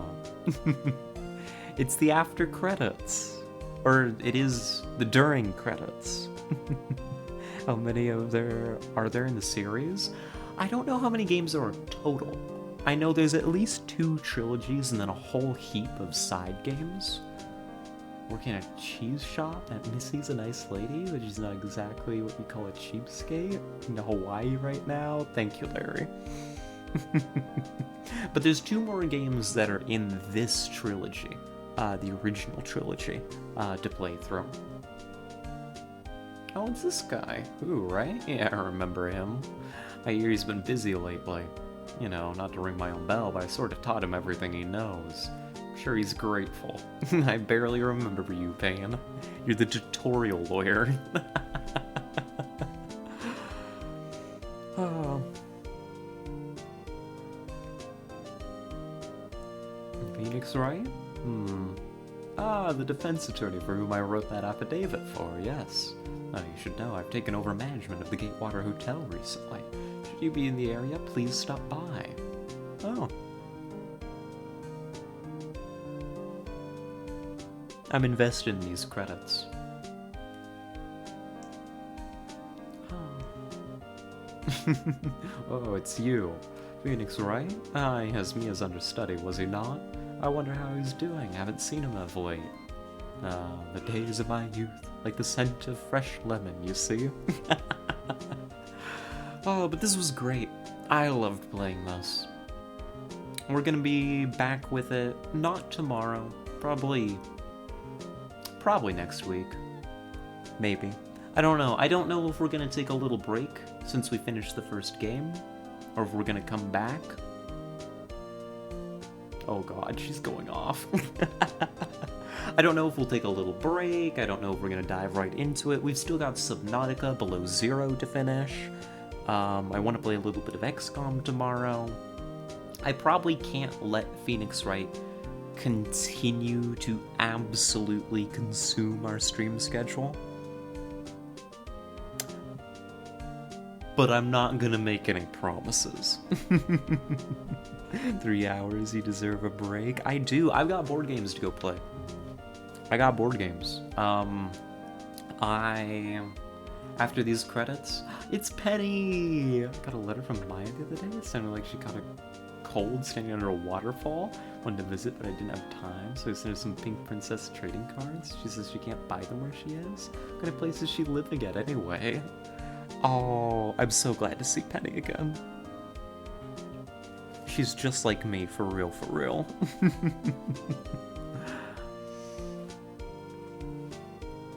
But, yeah, Axis and Allies. I'm gonna be playing that with some friends.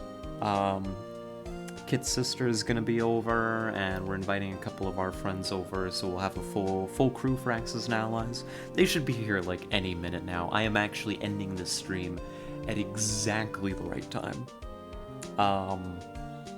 I'm out. Yep, and I hear Kit cleaning the cat hair like I asked him to. However many hours late.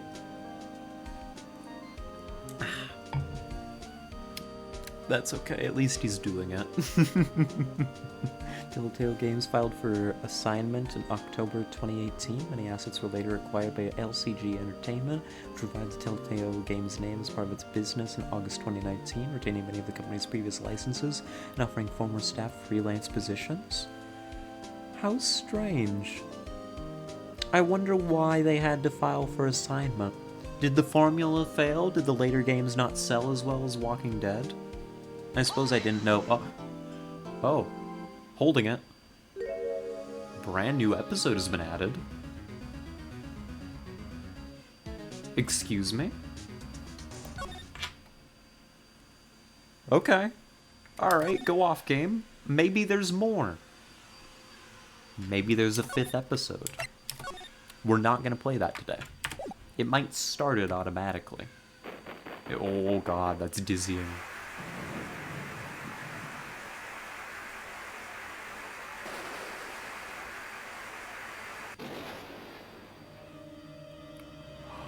Whoa. Animation?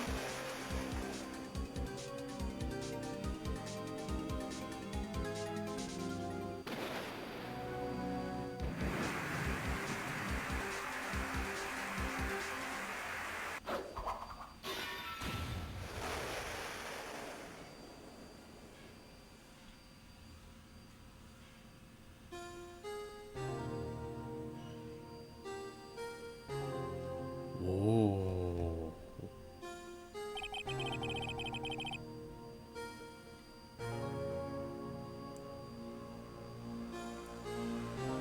It's been 2 months since Maya left the office. Oh, after the last investor had pulled out of funding, but there was disgruntled employees as well. The R&D had stagnated after the Walking Dead success. CEO just wanted to rinse and repeat for money. Oh, I see. Oh, I guess that kind of tracks. They were just the same game, the same formula repeated over and over with different stories and characters. Strange that that works for some genres, and I guess it didn't work for theirs? Huh. Thank you for finding that, though, Lexios. Yeah, I mean, you knew I was curious. Oh gosh, you know what we've also got to do? I've got to decide the prediction. Hold on. We got to get out of here. Return to the title screen. I got to give you all your points. Lexios, I'm sorry you lose. Would have worked, but I guess sucks working with it if you're a creative person, I suppose. Alright. Here we go. I'm gonna exit. Well, am I? No. I'm gonna actually just take a standing soon. Very professional, as usual. Points for what? For gambling. Oh, I guess you didn't actually have points. That's right. Your country protects you from the evils of gambling on my stream. I forgot. Here, let me go ahead and get that. I'm gonna need... Let me see, where's that prediction? There it is. Ah, I see. Nobody's losing any points because everybody besides Alexius bet on the first bracket.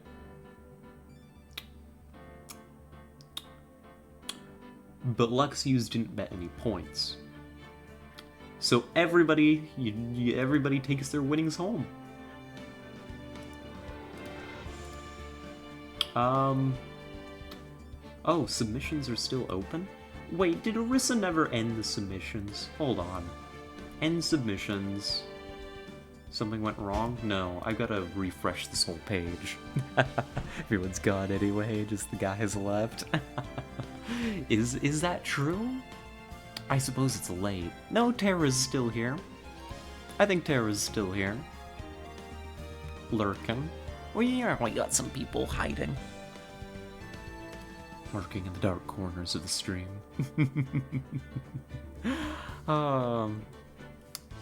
But there we go. Choose outcome? Are you sure 0 to 4 is the correct outcome? Once you choose the outcome, viewers who have chosen the correct outcome will be rewarded channel points. You will not be able to reverse your choice, and this will end the prediction. That is a very long paragraph for asking me if I'm sure. Don't show this again, please. There we go. We got it. Oh, but... well, were you with the month of subscription? Take back your points. You didn't bet any points, Alexios. And yeah, we know, Tara. That's what I was saying. I don't think Alexios realized you were lurking around. But yeah, that's a game. You get dollar points per sub, no? Dollar points. Dollar points? I don't understand. I'm a little stupid. I think you get additional points if you're subscribed, right? That's one of the benefits of being subscribed is you get more points.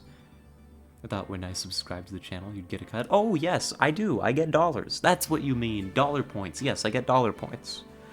I do. I do. It's very generous of you. Thank you. Sorry, I'm an idiot. Just have a fair bit of latency. The stream is more behind than usual. Oh, I see. My apologies. I've lurking. Scuttles away. Alright, see ya, Tara. But yes, I do. I get a cut. We might be getting close to a payout, actually. Fun fact. I don't know how close we are. I kind of forgot where to check that. But I think it's getting close. Which is kind of cool. I'll get my 50 bucks. I think that's the minimum amount that you have to, like, have gathered up, you know, that Twitch owes you, for them to pay it out to you. I don't know. I'll have to check. I gotta go take a look at that. It's been a while. But yeah, that's Phoenix Wright. That's the first game. Now, that, I think, is Phoenix Wright Ace Attorney proper. But there are 2 more games in the Ace Attorney trilogy. They might have different titles. Oh wait, no, there's another episode. I'm a liar. That one just felt so final. No, there's an episode 5, I forgot. Never mind, disregard everything I just said. We've got one more episode to do. We'll be back with it sometime next week. I don't know exactly when that's gonna be. I'm gonna have to see... I don't know how XCOM goes and all of that, and we'll work out some kind of schedule. I want to tone down the amount of Phoenix Wright a little bit and introduce some other games back into the schedule. We've got Subnautica, we've got XCOM. I want to eventually be doing another big XCOM campaign of some kind. We'll work it out. We'll rebalance.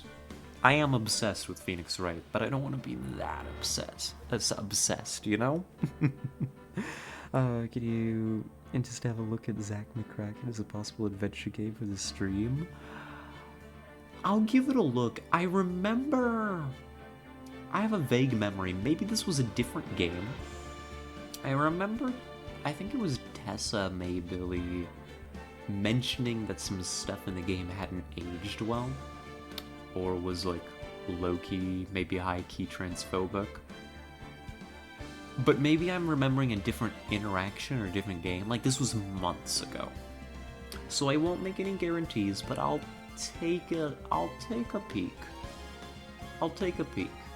You make good recommendations, Alexios. So, you know, I value your input quite a bit, so I'll definitely be giving that a look. And just, I can't make any guarantees at this time if it'll be a good fit. You don't remember any transphobia to any LucasArts games?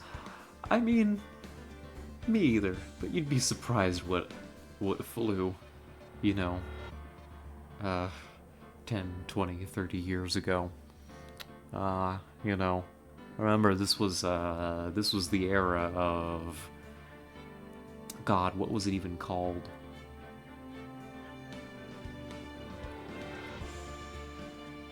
The era of some bad shit. I don't remember. I don't want to throw that accusation, you know, too hard at it. I don't know. I've never played it. I'm unfamiliar. I just have this memory in the back of my head. I think Tessa mentioning that something about it might not have been good. So I'm gonna, you know, I'll give it a look. I'm gonna vet things before we bring it here. you know? No worries, I feel you. You have to play what your gut tells you. I'm glad you get it. But I do like the adventure games. I do. So we'll give it a look. But thank you, everybody. I've had a lovely time. I gotta skedaddle. I can't lurk around too long. I have guests coming over. They might be here now. I haven't heard the door open or anybody come in. Even if they're not here, I've got a board game to go set up. I got some Axis and Allies to go play. Maybe make a little bit of coffee to hold me over because I'm tired. But yeah. Yeah, this was fun. I enjoyed this quite a bit. A huge thank you to everybody that tuned in today. Amazing being able to play this for y'all. Amazing being able to hang out with y'all. Amazing being able to talk with you all. You know, an extra big thank you to all of our chatters. As always, a blast. I'm charmed. Simply charmed. I've had a great time. I'm leaving with a big smile on my face. We should be back tomorrow with some XCOM. That's the plan. We might do a couple games tomorrow. I kind of have been on a Hunt kick. We might open up with Hunt and then play XCOM. I'll see. Yeah. We'll be here. Same time, same place. Hopefully not the same time. Hopefully earlier. Hopefully actually on time. For once. But yeah, y'all have a good one. Be safe, make good decisions, and we'll catch you next time. Bye-bye.